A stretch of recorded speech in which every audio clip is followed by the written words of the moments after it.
Viewers, మన ఆరోగ్య విషయంలో ప్రతి ఒక్కరి లైఫ్లో కూడా ఒక సైలెంట్ సూపర్ హీరో అంటూ ఒకరు ఉంటారు. వాళ్ళే జనరల్ ఫిజిషియన్స్. సో అలాంటి ఒక సూపర్ హీరో జనరల్ ఫిజిషియన్ ఈ రోజు మన పోడ్కాస్ట్ లో మనతో పాటు ఉన్నారు. వారే డాక్టర్ శంకర్ ప్రసాద్ గారు. సో నువ్వు వాటర్ ఎక్కువ తాగట్లేదు కాబట్టి నీ బాడీలోని ఆర్గన్స్ అన్ని చాలా తొందరగా చెడిపోతాయి అండ్ నీకు యూరినరీ ట్రాక్ ఇన్ఫెక్షన్స్ కూడా బాగా వచ్చేస్తాయి, నీ కిడ్నీస్ పాడైపోతాయి అని అందరూ చెప్తూనే ఉన్నారు. నిజంగానే అలా బాడీలోని ఆర్గన్స్ అన్నిటి మీద ఎఫెక్ట్ చూపిస్తుందా? అతిగా నీళ్లు తాగటం, అనవసరంగా నీళ్లు తాగటం అనేది it is not a proven thing. అంటే అందరికీ ఇది మేల్ చేస్తుంది అనే గ్యారంటీ.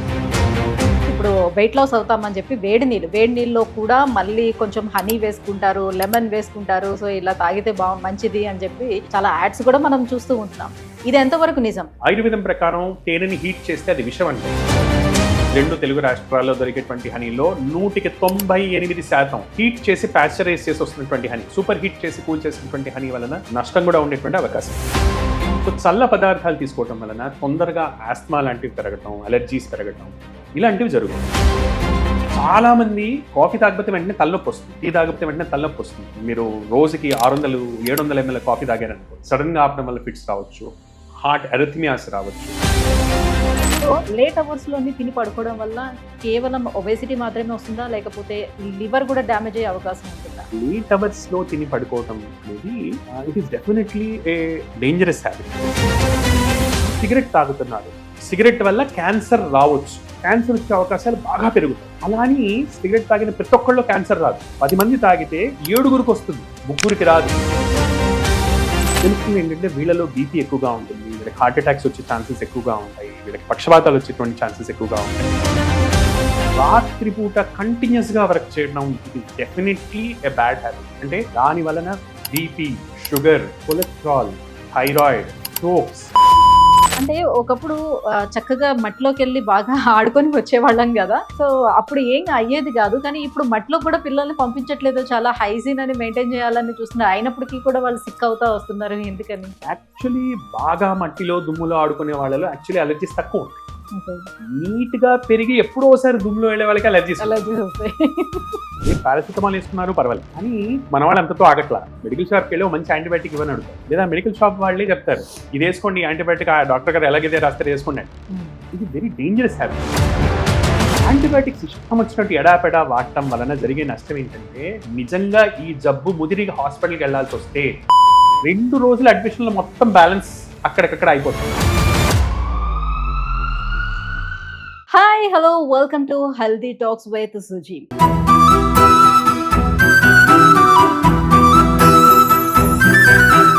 వ్యూయర్స్, మన ఆరోగ్య విషయంలో ప్రతి ఒక్కరి లైఫ్ లో కూడా ఒక సైలెంట్ సూపర్ హీరో అంటూ ఒకరు ఉంటారు.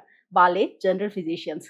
ఎస్, మనకి జలుబు వచ్చినా, దగ్గు వచ్చినా, జ్వరం వచ్చినా, మన హార్ట్ బీట్ రైజ్ అయినా కూడా, మన మనసు బాగోపోయినా కూడా మన ఆరోగ్యాన్ని చెక్ చేసిన తర్వాత సో ఎవరు స్పెషలిస్ట్ ని కలవాలనేది కూడా వాళ్ళే గైడ్ చేస్తారు. సో అందుకే వాళ్ళని సూపర్ హీరోస్ అన్నాం. సో అలాంటి ఒక సూపర్ హీరో జనరల్ ఫిజిషియన్ ఈ రోజు మన పోడ్కాస్ట్ లో మనతో పాటు ఉన్నారు. వారే డాక్టర్ శంకర్ ప్రసాద్ గారు. చాలా ఇంట్రెస్టింగ్ గా ఉంటుంది, వీడియో స్కిప్ చేయకుండా పూర్తిగా చూసేసేయండి. హలో అండి. హలో అండి. నిజంగా thank you so much. First of all మీరు మాకు ఈ టైం కేటాయించి వచ్చినందుకు పిలవగానే.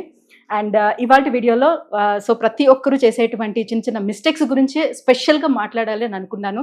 సో పెద్ద పెద్ద డిసీజెస్ గురించి అందరికీ చెప్పాలని అయితే కాదు, right? Thank you so much అండి. First of all for 2 things. ఒకటి, మా category of general physicians super heroes అని ఐడెంటిఫై చేసినందుకు, and second thing for having me here. Thank you. Ya, so first day start తోటి మనము ఉదయం morning ఎలా start అవుతుందో దాని నుంచి తీసుకుందాం. సో అక్కడ నుంచి మనం ఎలా స్టార్ట్ చేస్తున్నాం మన డేని, ఏం మిస్టేక్స్ చేస్తున్నాం అనేది స్టార్ట్ చేద్దాం, రైట్? సో పొద్దున్న లేవగానే అందరూ కూడా మంచిగా ఒక బాటిల్ వాటర్ తాగుతారు, లేకపోతే ఒక గ్లాస్ వాటర్ తీసుకుంటూ ఉంటారు. సో ఇలా వాటర్ తీసుకుంటే బాడీ డీటాక్స్ అవుతుందని చాలా మంది నమ్ముతారు. ఇది ఎంతవరకు నిజం? డీటాక్స్ అనేది ఒక రిలేటివ్ కాన్సెప్ట్ అండి. అంటే మనం బాడీ నుంచి ఏమేం పంపిస్తున్నాము అనే దాన్ని బట్టి ఉంటుంది. సో అబ్సల్యూట్ గా నీళ్లు తాగినంత మాత్రాన డీటాక్స్ అవుతుందని కాదు, అలా అని నీళ్లు తాగితే డీటాక్స్ అవ్వదని కాదు. Okay, but there are some important aspects about it. అంటే ఫస్ట్ థింగ్, ఎంత నీళ్లు తాగాలి, ఎలాంటి నీళ్లు తాగాలి, ఎప్పుడు తాగాలి. ఎక్సెస్ వాటర్ తీసుకోవటం మంచిది కాదు. మళ్ళీ ఎక్సెస్ అనేది మనిషికి మారుతూ ఉంటుంది, సీజన్ కి మారుతుంది. ఫర్ ఎగ్జాంపుల్ ఇప్పుడు వర్షాకాలంలో కూర్చొని చల్లనీళ్ళు ఎక్కువ తాగితే it might not be a very good idea. అలానే సమ్మర్లో చల్లనీళ్ళు తీసుకుంటే ఇట్ ఇస్ ఓకే. వర్షాకాలంలో కనుక, అంటే బయట చల్లగా ఉన్నప్పుడు గోరువెచ్చని నీళ్లు తాగితే it stimulates the digestive tract. మనకి Mm. బేసికలీ మోషన్ అవ్వడానికి కానివ్వండి, బేసిక్ ఫంక్షన్స్ కానివ్వండి స్టిమ్యులేట్ చేస్తుంది కాబట్టి it is a good idea. అయితే ఇట్ షుడ్ నాట్ బి మరీ ఇన్ ఎక్సెస్. ఒక 500 to 750 ml వరకు ఇట్ ఈస్ ఓకే ఎవరికి కాన్స్టిపేషన్ ఉన్న వాళ్ళకి. Mm. నార్మల్ వాళ్ళకి 250 to 500 ml వరకు it is more than sufficient. Mm.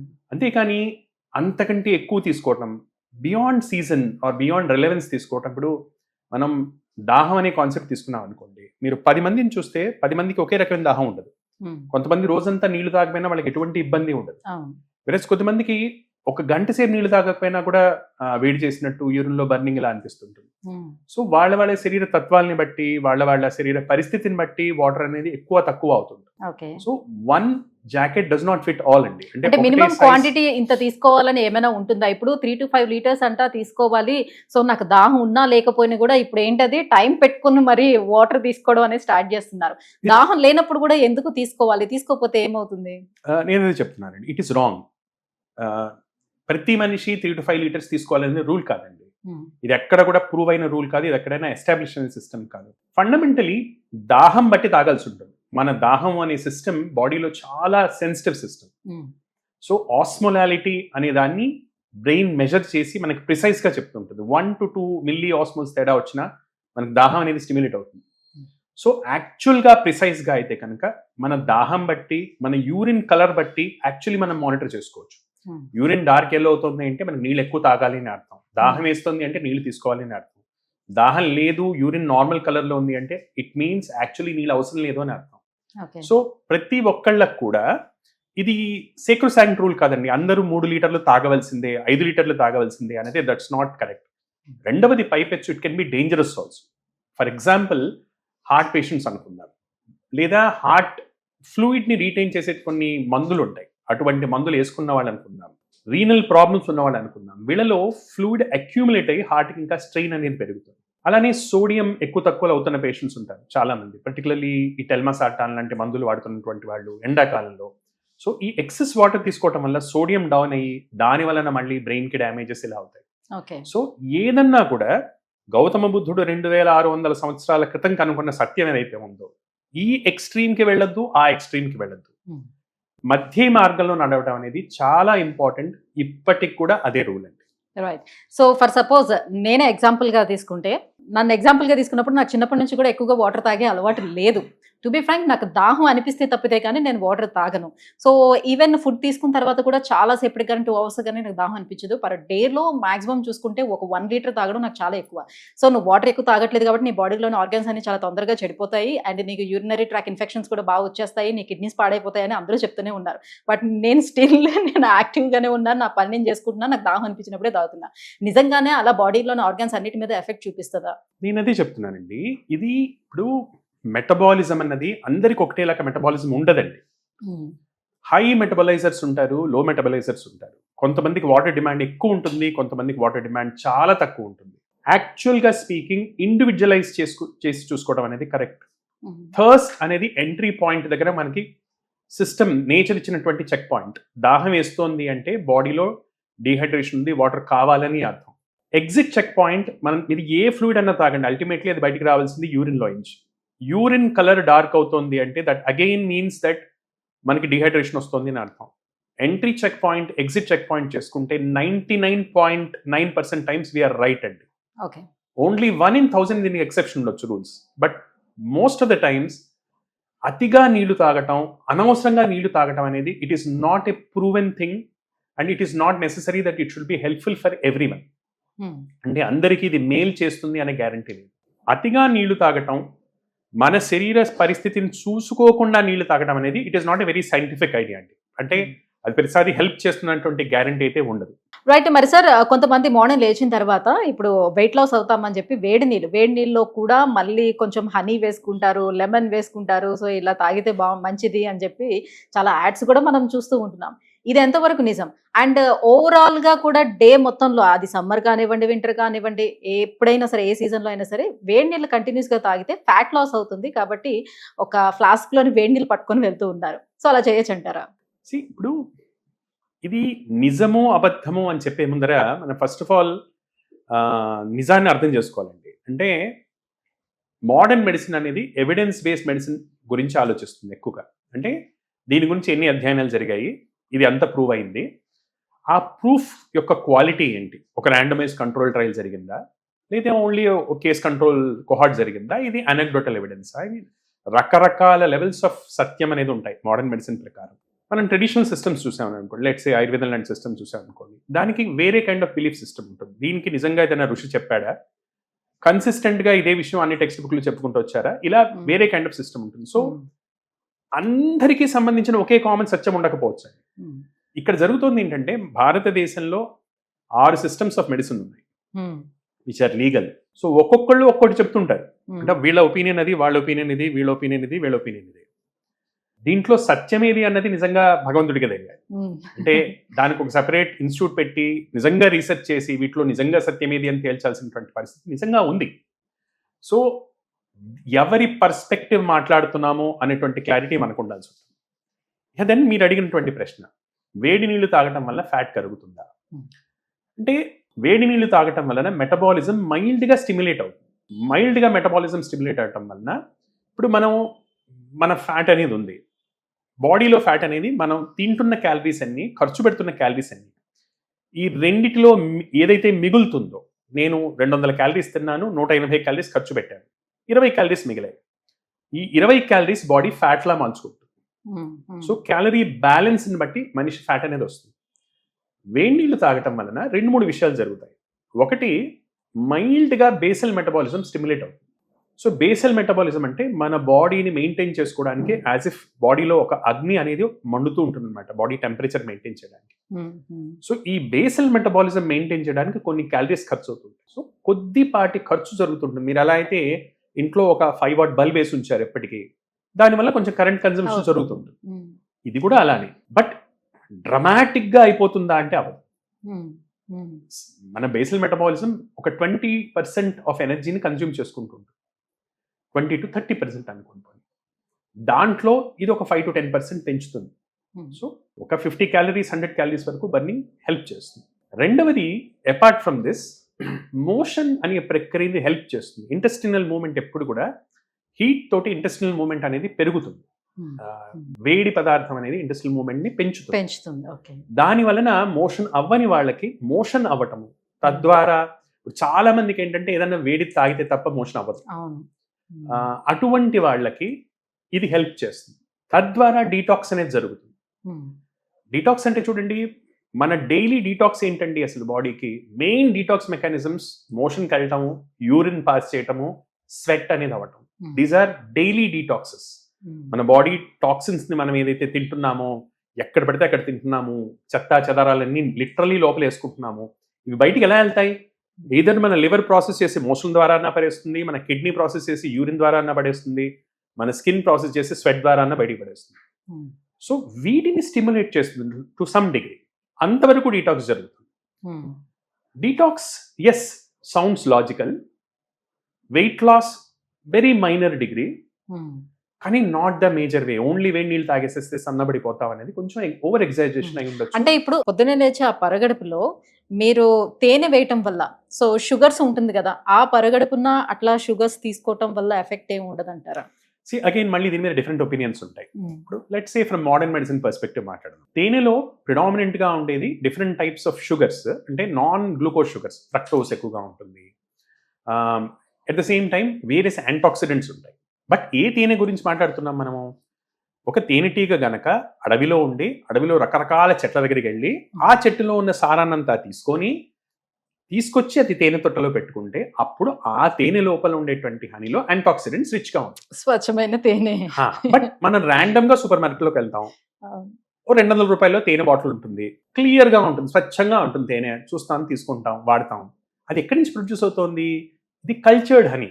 So cultured హనీలో బీనే డిఫరెంట్, దాని ఫ్లైట్ స్పాన్ డిఫరెంట్. దానికి చాలా చోట్ల బెల్లం గడ్డలు పెడతారు నాకడానికి. మంచి వాళ్ళు అయితే కనుక కొన్ని పూల మొక్కలు వేస్తారు. సో అది తీసుకొని షుగర్ మిక్స్ అవుతుంది, బెల్లం పెడితే ఆటోమేటికలీ అది గ్లూకోజ్ అవుతుంది కదా. సో నార్మల్ గా హనీ బీస్ బెల్లాన్ని నాకవు, పూల నుంచి తీసుకుంటాయి. పూల నుంచి తీసుకుంటే వచ్చే హనీ యాంటాక్సిడెంట్స్ వేరు, అది మనం రెడీమేడ్ గా పెడితే వచ్చేటువంటి హనీ వేరు. ఇంట్లో ఇంకో ప్రక్రియ ఉంది. ఫర్ ఎగ్జాంపుల్ ఆయుర్వేదం లాంటి సైన్సెస్ ఉన్నాయి అనుకుందాం. ఆయుర్వేదం ప్రకారం తేనెని హీట్ చేస్తే అది విషం అంటుంది. ఓకే. దీన్ని స్టడీ చేసి చూడాల్సినటువంటి అవసరం అంత modern medicine point of view. ఇప్పుడు మన దేశంలో, మన హైదరాబాద్లో, రెండు తెలుగు రాష్ట్రాల్లో దొరికేటువంటి హనీలో 98% హీట్ చేసి పాశ్చరైజ్ చేసి వస్తున్నటువంటి హనీలు. మేలు మాట దేవుడెరుగు, అకార్డింగ్ టు ట్రెడిషనల్ సిస్టమ్స్ అది విషంలా పనిచేస్తుందని ఆయుర్వేదం లాంటి సిస్టమ్స్ చెప్తున్నాయి. సో యాంటాక్సిడెంట్స్ ఉన్న హనీ, హీట్ చేయని హనీ మేలు కలిగించవచ్చు. యాంటాక్సిడెంట్స్ ఉన్న హనీ, యాంటాక్సిడెంట్స్ లేని హనీ వల్ల మేలు లేదు. డీటాక్స్ చేసినటువంటి పాశ్చరైజ్ చేసినటువంటి, సూపర్ హీట్ చేసి కూల్ చేసినటువంటి హనీ వలన నష్టం కూడా ఉండేటువంటి అవకాశం. రైట్. సో ఇప్పటి వరకు మనం వేడి నీళ్ళ గురించి, వాటి గురించి మాట్లాడడం. ఇప్పుడు చల్లనీళ్ళలోకి వచ్చేద్దాం. సో బాగా కూల్గా ఉన్న కూల్ వాటర్ని తాగినట్లయితే మనకి డైజెస్టివ్ సిస్టమ్ అనేది కరెక్ట్గా ఉండదు, అది మందగిస్తుంది అని అంటూ ఉంటారు. ఎంతవరకు వాస్తవం? మళ్ళీ సేమ్ థింగ్ అండి, డిఫరెంట్ పర్స్పెక్టివ్స్. ఇప్పుడు మోడర్న్ మెడిసిన్లో దీని గురించి అంత డిస్కషన్ ఉండదు. మన టెక్స్ట్ బుక్ ఆఫ్ మొత్తం మెడిసిన్ చూసాం అనుకోండి, గ్యాస్ట్రోఎంట్రాలజీ మొత్తం చూసినా కూడా దీని గురించి పెద్ద డిస్కషన్ ఉండదు. వేడి నీళ్ళు తాగితే ఏమవుతుంది, చన్నీళ్ళు తాగితే ఏమవుతుంది, ఈ డిస్కషన్స్ ఉండవండి. ఈ డిస్కషన్స్ ఆల్టర్నేటివ్ సిస్టమ్స్లో ఉంటాయి, ఆయుర్వేదం లాంటి సిస్టమ్స్లో ఉంటాయి. సో ఆయుర్వేదం ప్రకారం అవును, చల్లనీళ్ళు తీసుకోవటం వలన మెటబాలిజం కొంచెం మందగిస్తుంది. That is true. అతిగా చల్లనీళ్ళు తాగటం వలన కొన్ని హెల్త్ ప్రాబ్లమ్స్ వస్తాయంటారు. బట్ ఇక్కడ కూడా అతిగా అన్నది it is a relative thing. అంటే మన శరీర తత్వం ఏంటి, మన బేసల్ బాడీ టెంపరేచర్ ఎక్కువ ఉంటుంది అనుకోండి. కొంతమంది మనం ర్యాండమ్గా కొంతమంది టచ్ చేస్తే వేడిగా ఉంటారు, కొంతమంది చల్లగా ఉంటారు. అది వాళ్ళ వాళ్ళ మెటబాలిజం టైప్ బట్టి ఉంటుంది అనమాట. సో ఈ వేడిగా శరీరతత్వం ఉన్నటువంటి వాళ్ళు చల్లనీళ్ళు తీసుకుంటే వాళ్ళకి మంచిది. వేరేస్ మిగతా శరీరతత్వాలు, పర్టికులర్లీ కొంచెం టచ్ చేస్తే చల్లగా ఉండేటువంటి వాళ్ళు, తొందరగా జలుబు చేసేటువంటి వాళ్ళు, వీళ్ళకి ఇవి డేంజరస్. కోల్డ్ థింగ్స్ వలన నర్వ్స్, పర్టికులర్లీ రెస్పిరేటరీ ట్రాక్ట్కి, కోల్డ్ స్టిమ్యులస్కి చాలా సంబంధం ఉంటుంది. సో చల్ల పదార్థాలు తీసుకోవటం వలన తొందరగా ఆస్మా లాంటివి పెరగటం, అలర్జీస్ పెరగటం, ఇలాంటివి జరుగుతుంది. సో ఆ సెగ్మెంట్ ఉన్నటువంటి వాళ్ళు, జలుబులు, దగ్గులు, ఆస్మా, వీటి బారిన పడుతున్నటువంటి వాళ్ళకి ఆబ్వియస్లీ అది మంచిది కాదు. అది వాళ్ళని అడిగినా, మీరు ఎవరినైనా అడిగితే వాళ్ళే చెప్తారు, చల్లనీళ్ళు తాగితే వెంటనే మాకు జలుబు చేస్తుంది, మేము తాగము అని. సో అలా ఉండేవాళ్ళు ఓకే, మిగతా వాళ్ళు కూడా ఓకే, వాళ్ళకి పడినా కూడా ఒకళ్ళు తాగితే ఏమైనా ఇబ్బంది ఉంటుందా అని అనే పాయింట్ ఆఫ్ వ్యూలో మనం చూసుకుంటే, లైక్ ఐ సెడ్ అండి, ఏదన్నా ఎక్స్ట్రీమ్స్ ఆర్ డెఫినెట్లీ బ్యాడ్. అతిగా చల్లగా తాగుతుంటే అది ఖచ్చితంగా ఇట్ ఈస్ బ్యాడ్. మైల్డ్ చల్లగా తాగితే వాళ్ళ శరీర తత్వం బట్టి, సీజన్ బట్టి మేలు చేయొచ్చు, హాని చేయొచ్చు. ఎండాకాలంలో వేడి శరీర తత్వం ఉన్నటువంటి వాళ్ళు మైల్డ్ గా చల్లగా ఉన్న నీళ్ళు తీసుకుంటే వాళ్ళకి ఇబ్బంది ఉండకపోవచ్చు. వేరాస్ దీనికి ఆపోజిట్ గా ఉంటే వాళ్ళకి ఇబ్బంది రావచ్చు. సో పొద్దున్న లేచిందే కమ్మగా ఒక కాఫీయో లేకపోతే టీయో తాగందే కొంతమందికి రోజు గడవదు. సో చాలా మందికి, నాట్ ఓన్లీ కొంతమందికి. సో డెఫినెట్గా వేడివేడిగా అలాంటిది ఏదైనా తాగితేనే చాలా రిలీఫ్గా ఉన్నట్టుగా చాలా మంది ఫీల్ అవుతుంటారు. అయితే ఈ కాఫీ టీలు తాగుతున్నప్పుడు బిఫోర్ కొంతమంది మెడిసిన్స్ ఏమైనా వేసుకోవాల్సి వస్తే వేసేసుకొని కాఫీ టీలు తాగుతూ ఉంటారు. లేదు అని అంటే వాటర్తో తాగాల్సినటువంటి మెడిసిన్ని ఈ కాఫీ టీలతోనే తీసేసుకుంటూ ఉంటారు మరి కొంతమంది. సో ఇది ఎంతవరకు కరెక్ట్, ఎంతవరకు రాంగ్? అలా చేయొచ్చా, చేయకూడదా? ఇక్కడ రెండు విషయాలండి మీరు అడిగింది. మొదటిది, అసలు చాలా మంది నెగ్లెక్ట్ చేసే విషయం ఏంటంటే కమ్మగా కాఫీ అని మనం అనుకుంటున్నాం, కానీ టీ, కాఫీ అనేది వరల్డ్ మొత్తం మీద ఉన్న అతి మౌలికమైనటువంటి లేదా కామన్ గా ఉన్నటువంటి సబ్స్టెన్స్ అబ్యూస్ అండి. సబ్స్టెన్స్ అబ్యూస్ అంటే మనకి ఎంతవరకు సిగరెట్, నికోటిన్, ఆల్కహాల్, డ్రగ్స్ ఇవి గుర్తుకొస్తాయి. కానీ కల్చరల్ గా అన్నిటికంటే ఎక్కువ జరిగే substance abuse coffee and tea. Right. చాలా మంది అంటే వాళ్ళకి తెలిసిన విషయమే, కాఫీ తాగకపోతే వెంటనే తలనొప్పి వస్తుంది, టీ తాగకపోతే వెంటనే తలనొప్పి వస్తుంది, విచ్ మీన్స్ బాడీ దానికి ఆల్రెడీ అలవాటు పడిపోయింది. సో మైల్డ్ అడిక్షన్స్ లో ఇది అతి కామనెస్ట్ అడిక్షన్. సో హెల్తీ హ్యాబిటా అంటే యాక్చువల్లీ కాదు, అన్లెస్ ఇన్ పర్టికులర్ సర్కమ్స్టాన్సెస్. అంటే చూడండి, మీరు చాలా చల్ల ప్రదేశంలో ఉంటున్నారు. ఇప్పుడు కాఫీ కామన్ గా యూరోపియన్ నేషన్స్ నుంచి యాక్చువల్లీ మనకు వచ్చినటువంటి అలవాటు, వాళ్ళకి అది హెల్ప్ చేస్తుంది. ఎందుకు? చల్లగా ఉండే ప్రదేశం కనుక ఇది మెటబాలిజంని యాక్టివేట్ చేస్తుంది కనుక. కెఫీన్ అనేది సింపాథెటిక్ సిస్టమ్ యొక్క స్ట్రాంగ్ స్టిమ్యులేటర్. బాడీ హీట్ పెంచుతుంది, హార్ట్ రేట్ పెంచుతుంది, బీపీ పెంచుతుంది, యాక్టివిటీ పెంచుతుంది. It's a very strong chemical. ఎక్కువగా తీసుకుంటే ఫిట్స్ కూడా వస్తాయి. అంటే మీరు రోజుకి 600-700 ml కాఫీ తాగారనుకోండి, సడన్ గా ఆపడం వల్ల ఫిట్స్ రావచ్చు, హార్ట్ ఎరిథమియాస్ రావచ్చు, రకరకాల సైడ్ ఎఫెక్ట్స్ రావచ్చు. సో కాఫీ, టీ అనేవి మామూలు పదార్థాలు అని అనుకోవటం తప్పు. దానికి అదొక కెమికల్, దానికో సైడ్ ఎఫెక్ట్ ఉంటుంది, దానికో ఎఫెక్ట్ ఉంటుంది, దానికో సైడ్ ఎఫెక్ట్ ఉంటుంది. మళ్ళీ మోతాదులో తాగటము, మన శరీర తత్వం బట్టి తాగటము, వాతావరణం బట్టి తాగటం ఈజ్ వెరీ ఇంపార్టెంట్. వేడి క్లైమేట్స్ లో టీ బెటర్, చల్ల క్లైమేట్స్ లో కాఫీ బెటర్. కానీ అంటే మనం మరి ఇప్పుడు చూస్తే మళ్ళీ కొత్తగా ఒక స్టేట్మెంట్ ఇస్తున్నారు, దీంతో మీరు మిల్క్ ని యాడ్ చేసుకోకుండా black coffee or black tea, any black coffee tea తాగితే మళ్ళీ చాలా మంచిది హెల్త్ కి అని చెప్తున్నారు. ఈ చాలా మంచిది హెల్త్ కి అనేది ఒక డేంజరస్ స్టేట్మెంట్ అండి. మనం ఫస్ట్ అర్థం చేసుకోవాల్సింది ఏంటంటే, ప్రపంచంలో ఏ ఒక్క పదార్థాన్ని మనం చాలా మంచిది అని లేబుల్ చేయటం ఈజ్ ఫండమెంటలీ రాంగ్. ఓకే. ఎందుకు అంటే హెల్త్ అనేది ఒక స్పెక్ట్రమ్, నార్మల్ హెల్త్ అనేది స్పెక్ట్రమ్. మీరు ఏదైనా వాల్యూ చూడండి, ఫర్ ఎగ్జాంపుల్ బ్లడ్ గ్లూకోజ్ చూసుకోండి. మనం ఏమేం చెప్తున్నాం, 60 to 90 నార్మల్ లిమిట్ అని చెప్తున్నాం. బాడీ టెంపరేచర్ చూడండి, 97.4 నుంచి 99 వరకు నార్మల్ అని చెప్తున్నాం. ఒక్క వాల్యూ చెప్పట్లా. ఎందుకు ఒక వాల్యూ చెప్పట్లేదు? ఎందుకంటే సమాజంలో నార్మల్సీ అనేది ఒక స్పెక్ట్రమ్లో ఉంటుంది. దీన్ని మనం చదివేటప్పుడు గాసియన్ కర్వ్ ప్యాటర్న్ అంటాం. అంటే ఇలా ఉంటుంది. బీపీ ఒక ఎక్స్ట్రీమ్, కొంతమందికి 170 కొంతమందికి నార్మల్ అయితే, కొంతమందికి 140-90 నార్మల్, మెజారిటీ మందికి 120-80 నార్మల్. సెంట్రల్ ఫిగర్ మీడియన్ ఏదైతే ఉందో అది 120-80. So first of all normal అనేది ఒక వాల్యూ కాదు. శరీర తత్వాలు, రకరకాల శరీర తత్వాలు ఉన్నాయి సమాజంలో. అనేక శరీర తత్వాలు ఉన్నటువంటి ఒక సమాజంలో, ఈ ప్రపంచంలో అందరికీ ఒకటే పడుతుంది అని చెప్పడం అనేది ఒక ప్రాథమికమైనటువంటి ఇగ్నోరెన్స్. ఇది తెలియనితనం. ఎక్కువ మందికి హెల్ప్ చేయొచ్చు, తక్కువ మందికి హెల్ప్ చేయొచ్చు, ఈజ్ కరెక్ట్. కొద్ది మందికి హెల్ప్ చేయొచ్చు, ఇది కరెక్ట్ సెంటెన్స్. ఇది అందరికీ అని కాదు, ఇది సైన్స్ మార్కెటింగ్ కలవటంలో వస్తున్నటువంటి సెంటెన్సెస్ ఇవి. ఇది తింటే అందరికీ మంచిది, ఈ నూనె అందరికీ మంచిది, ఇది చేస్తే అందరికీ మంచిది. There is nothing like that అండి. ఎగ్జాక్ట్, కరెక్ట్ వర్డ్ యూస్ చేశారు, సైన్స్ అండ్ మార్కెటింగ్ కలిసి వచ్చింది. Exactly. So in short, tea కాఫీకి వాటి ఓన్ సైడ్ ఎఫెక్ట్స్ ఉంటాయి. మీరు అడిగిన రెండో ప్రశ్న, మందులు టీని కలిపేసుకోవచ్చా? Very dangerous habit. ఎందుకు? పర్టికులర్లీ టీలో కానీ కాఫీలో కానీ ఫైటేట్స్ అనేటువంటి కెమికల్స్ ఉంటాయి. ఈ ఫైటేట్స్ అనేవి చాలా పదార్థాలని లోపలికి అబ్జార్బ్ కాకుండా ఆపేస్తాయి. సో మీరు బి కాంప్లెక్స్ వేసుకుంటున్నారు, సగం బి కాంప్లెక్స్ లోపలికి వెళ్ళకపోవచ్చు. దాన్ని ఫుడ్ తోటి, పర్టికులర్లీ టీ తోటి కలపటం వల్ల, టీ కానీ కాఫీ తోటి కలపటం వల్ల ఐరన్ లాంటి మల్టీవైటమిన్స్ ఉంటాయి, ఎనర్జీ గివింగ్ సబ్స్టెన్సెస్ ఉంటాయి, ఇవి అబ్జార్బ్ కావు. కాల్షియం అబ్జార్బ్ కాదు. ఎప్పుడు కూడా మందులన్నీ టీ కాఫీలతో కలపొద్దు. ఎనీ మందులు, యాంటీబయోటిక్స్ లైక్ అలాంటివి, ఏదన్నా మందు, it is preferable not to mix tea and coffee. ఒక కెమికల్ తాగిన వెంటనే కూడా వేసుకోవచ్చా? రెండు స్టమక్ లో వెళ్ళి ఇంటరాక్ట్ అయ్యే ఛాన్సెస్ ఉంటాయి. అది కడుపులో ఉండగా ఇది వేసుకోవద్దు, ఇది కడుపులో ఉండగా అది వేసుకోవద్దు. కాస్త గ్యాప్ అనేది ఇవ్వాలి. మీరు తాగే కాఫీ బట్టి, మీ కడుపు మొటిలిటీ బట్టి 20 to 30 minutes మినిమం గ్యాప్ ఇవ్వాల్సి ఉంటుంది. రైట్. ఈ మెడిసిన్స్ కూడా కొంతమంది ఏం చేస్తారంటే, ఇప్పుడు ఒక 500 mg ఉందంటే నేను 250 అందులో సగం విరిపి వేసుకుందాం అని చెప్పి, సో సగం విరిపిన తర్వాత మిగతా సగం ముక్క ఏదైతే ఉంటుందో దాన్ని మళ్ళీ అదే దాంట్లోనే పెట్టి, సో దాన్ని నార్మల్ గానే కవర్ చేసేసి పెట్టేస్తుంటారు. మళ్ళీ నెక్స్ట్ టైం అది యూజ్ చేస్తుంటారు. అసలు అలా చేయొచ్చు అంటారు? దాని పవర్ ఉంటుందా? అది ఆ కెమికల్ మీద ఆధారపడి ఉంటుందండి. ఇప్పుడు మనం ఎప్పుడైతే ఒక కెమికల్ ని గాలికి ఎక్స్పోజ్ చేస్తాము, ఆక్సిడేషన్ అనే ఒక ప్రక్రియ జరుగుతుంది. ఆక్సిజన్ దాని మీద యాక్ట్ చేసి ఆక్సిడేషన్ అనే ప్రక్రియ జరుగుతుంది. కామన్ ఎగ్జాంపుల్ ఏంటి, ఒక యాపిల్ ని కట్ చేసి మీరు రూమ్ లో పెట్టండి, కొద్దిసేపటికి ఆటోమేటిక్గా అంతా బ్రౌన్ కలర్ లో మారిపోతుంది. దాన్ని ఆక్సిడేషన్ అంటారు. సో ఏ కెమికల్ కి ఆక్సిడేటివ్ ప్రక్రియ ఎక్కువగా ఉంటుందో దాని పవర్ తగ్గిపోతుంది.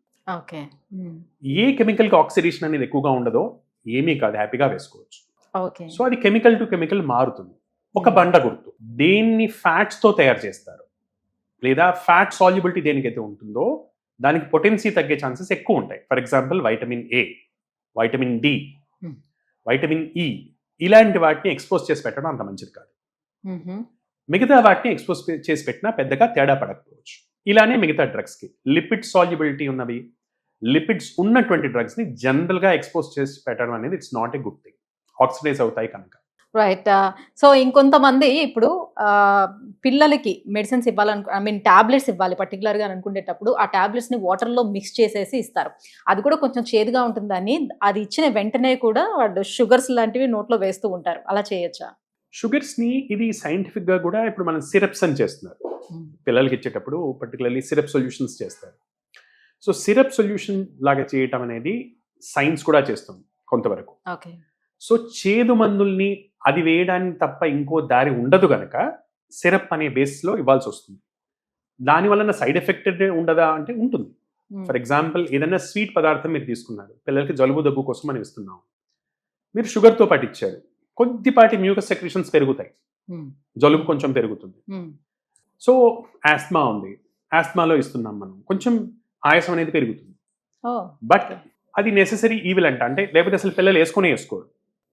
సో చేదుని పర్టికులర్గా చేదు కానీ ఘాటుగా ఉన్న మందులను బ్యాలెన్స్ చేయడానికి మైల్డ్గా కలిపిస్తుంటారు.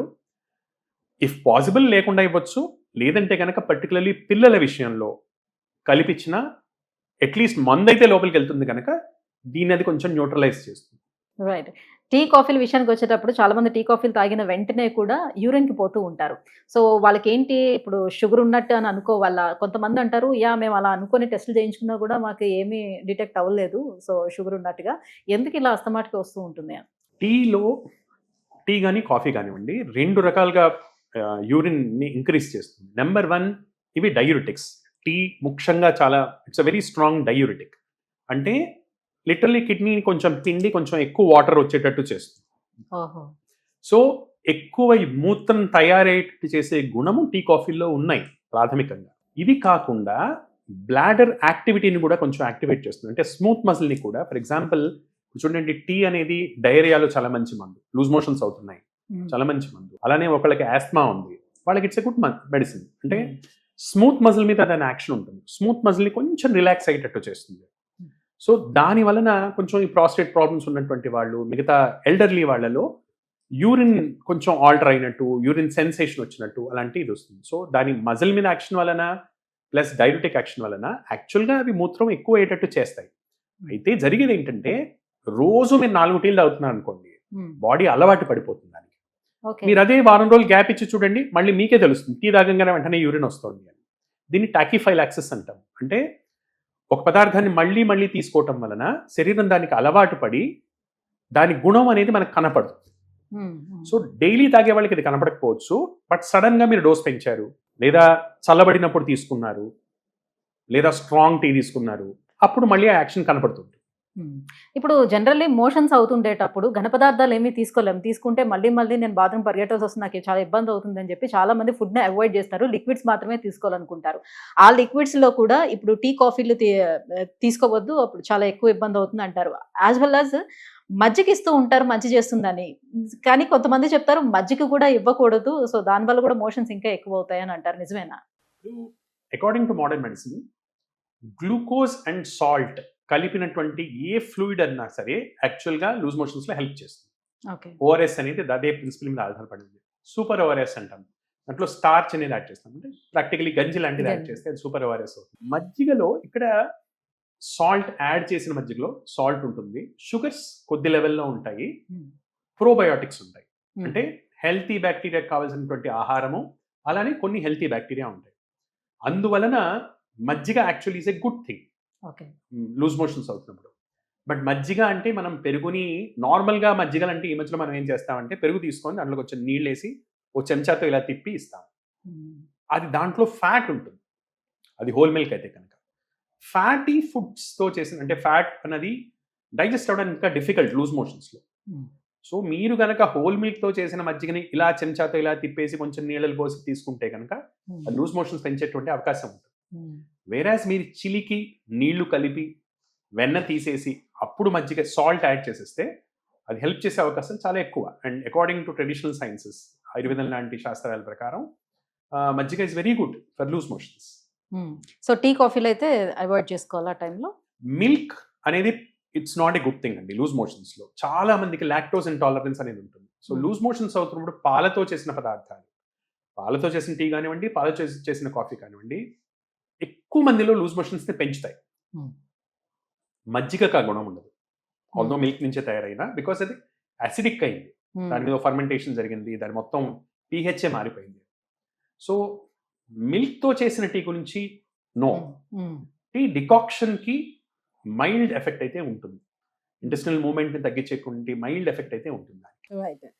సో ఎనీ టైం మధ్యాహ్నం కావచ్చు, రాత్రి కావచ్చు చాలా మందికి తినగానే మంచిగా ఒక మత్తు నిద్ర అనేది వస్తుంది. ఆ మత్తు అనేది ఆవరిస్తూ ఉంటుంది. అయితే చాలా వరకు కొంతమందికి మధ్యాహ్నం వేళ కాసేపు అలాగా కునుకు తీసామనంటే చాలా యాక్టివ్‌గా అనిపిస్తుంది. ఒకవేళ మధ్యాహ్నం పడుకోలేదు అని అంటే తలంతా పట్టేసినట్టు ఉంది, నాకు హెడేక్‌లా అనిపిస్తుంది, చాలా డ్రౌజీగా ఉందని కంప్లెయింట్ చేస్తూ ఉంటారు. మధ్యాహ్నం వేళ పడుకోవడం అనేది నిజంగా శరీరానికి మంచిదా? కాదా?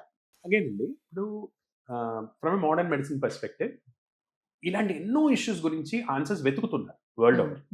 ఇది మంచిదా, ఇది మంచిది కాదా, ఇది ఇది ఇది అవునా, ఇది కాదా అని ఇంటెన్స్ రీసెర్చ్ వస్తుంది. మీకు ఆపోజిట్ రిజల్ట్స్ కూడా ఉన్నాయి. ఓకే. చిన్న చిన్న ఇష్యూ నుంచి ఇప్పుడు నీళ్ళు తాగడం మంచిదా కాదా, మనం స్టడీస్ చూస్తే కనుక ఆపోజిట్ రిజల్ట్స్ వస్తాయి. So many of these things are not completely 100% evidence based. ఇది ఇలానే అని చెప్పేటట్టు మన పరిస్థితి లేదు. ఓకే, ఇది ఒక జనరల్ అండర్స్టాండింగ్.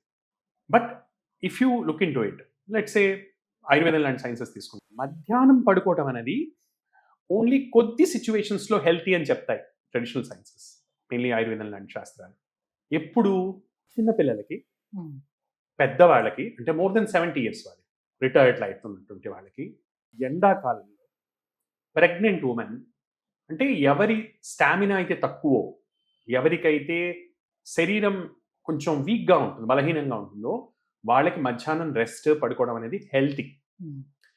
నార్మల్ వాళ్ళకి మధ్యాహ్నం పడుకోవడం అనేది లావుని పెంచుతుంది అని చెప్తుంది. మెయిన్గా తిని పడుకుంటే one of the షూరెస్ట్ way to, అంటే ఎవరైనా నిజంగా లావు కావాలి అనుకుంటే రోజు తినిపించి పడుకోబెడితే వాళ్ళు లావు అవుతారు అని చెప్తున్నారు.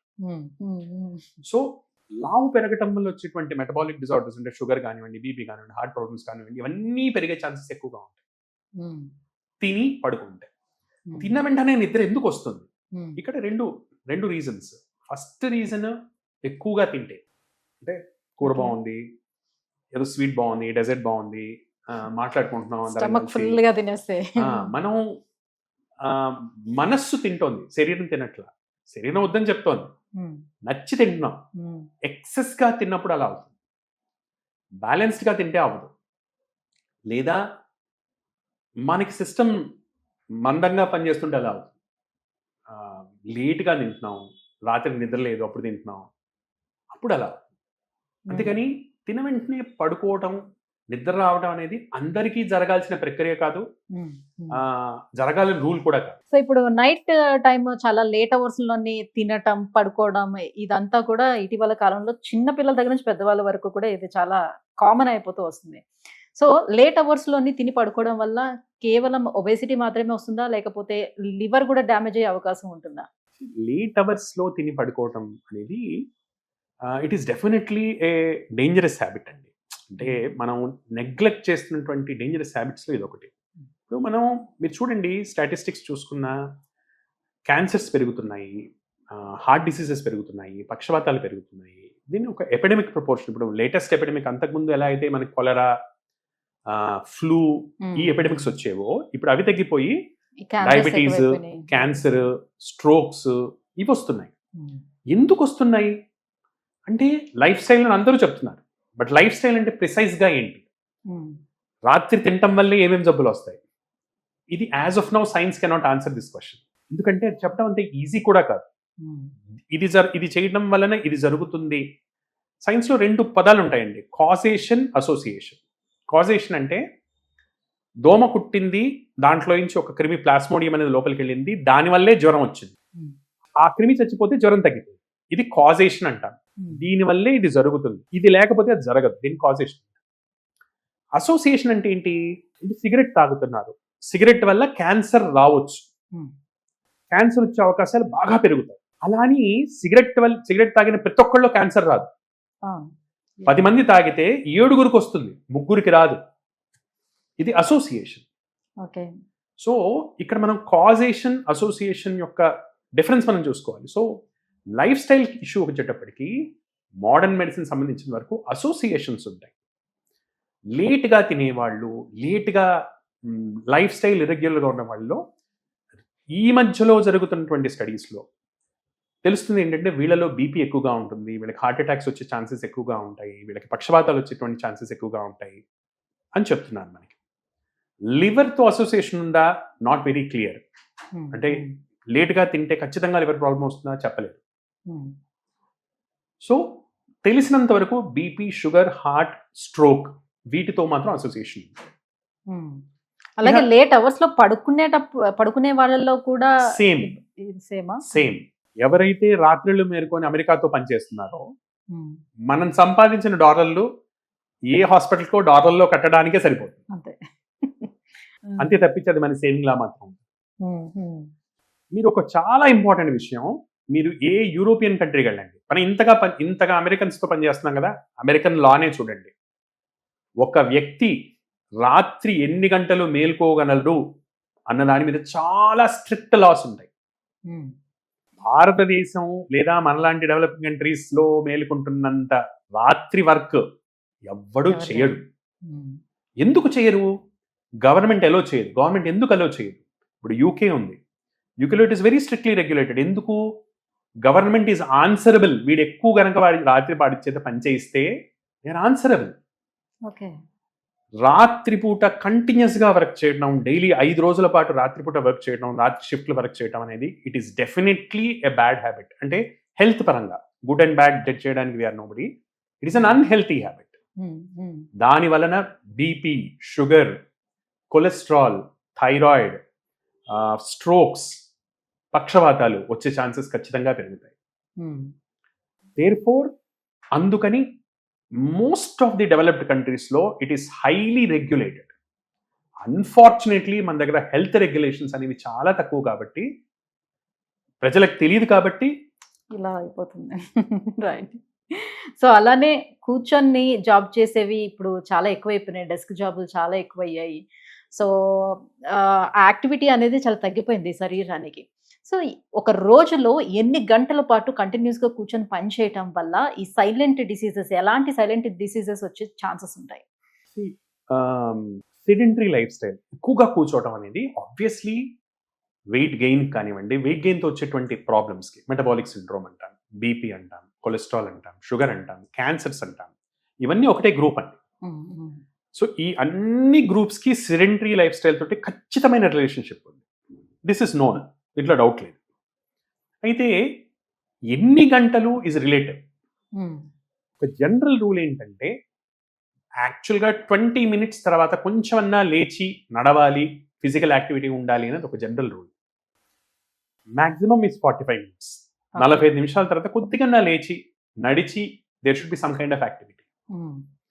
ఈ రూల్ మనకి ఎక్కడ చెప్తాం? మెయిన్లీ సర్వైకల్ స్పాండిలోసిస్ ఉంది ఎవరికన్నా, వాళ్ళకి మనం చెప్తాం ఇది రూల్ ఆఫ్ 20 అని చెప్తాం. 20 నిమిషాల కంటే అలానే కూర్చోవద్దు, తలని ఒకటే పొజిషన్లో పెట్టద్దు, 20 seconds పాటు మళ్ళీ దూరం చూడాలి, ఇటువంటి విషయాలు చెప్తాం. So in general prolonged sitting for many days is not a healthy habit అండి. అయితే దాన్ని యూ కెన్ కంపెన్సేట్ ఇట్. ఇప్పుడు వర్క్ వల్ల తప్పదు, చాలా ప్రొఫెషన్స్లో అలానే కూర్చోవాల్సి ఉండాల్సి వస్తుంది. సో వాళ్ళు if they resort exercise, daily రొటీన్లో 30 నుంచి 45 నిమిషాల పాటు వ్యాయామం చేయటం వలన ఈ రిస్క్ని మనం మిటిగేట్ చేసుకోవచ్చు. వాట్ ఎవర్ రిస్క్ ఈస్, కూర్చోవటం వల్ల వచ్చే అన్ని రిస్కులు కూడా వ్యాయామం చేయటం వల్ల తగ్గుతాయి. ఆ వ్యాయామం అనేది రెగ్యులర్గా ఉండాలి. వారానికి కనీసం 150 నిమిషాలు లేదా రోజుకి 30 నిమిషాలు చొప్పున వారానికి 5 రోజులున్న పాటు వ్యాయామం చేయటం వల్ల దానిలో వచ్చినటువంటి రిస్క్ని మనం మిటిగేట్ చేసుకోవచ్చు. సో ఇప్పుడు మన లైఫ్లోనే చాలా చిన్న చిన్న జబ్బులు ఏవో ఒకటి వస్తూ ఉంటాయి. సో సిమ్టమ్స్ మనకి చిన్న చిన్నవి తెలిసినప్పటికీ కూడా చాలా ఇగ్నోర్ చేస్తూ ఉంటాము. ఆ పర్వాలేదులే, ఏం కాదు, సో ఇవి చిన్న చిన్న ప్రికాషన్స్ తీసుకుంటే తగ్గిపోతాలే అన్నట్టు ఇగ్నోర్ చేస్తూ ఉంటాము.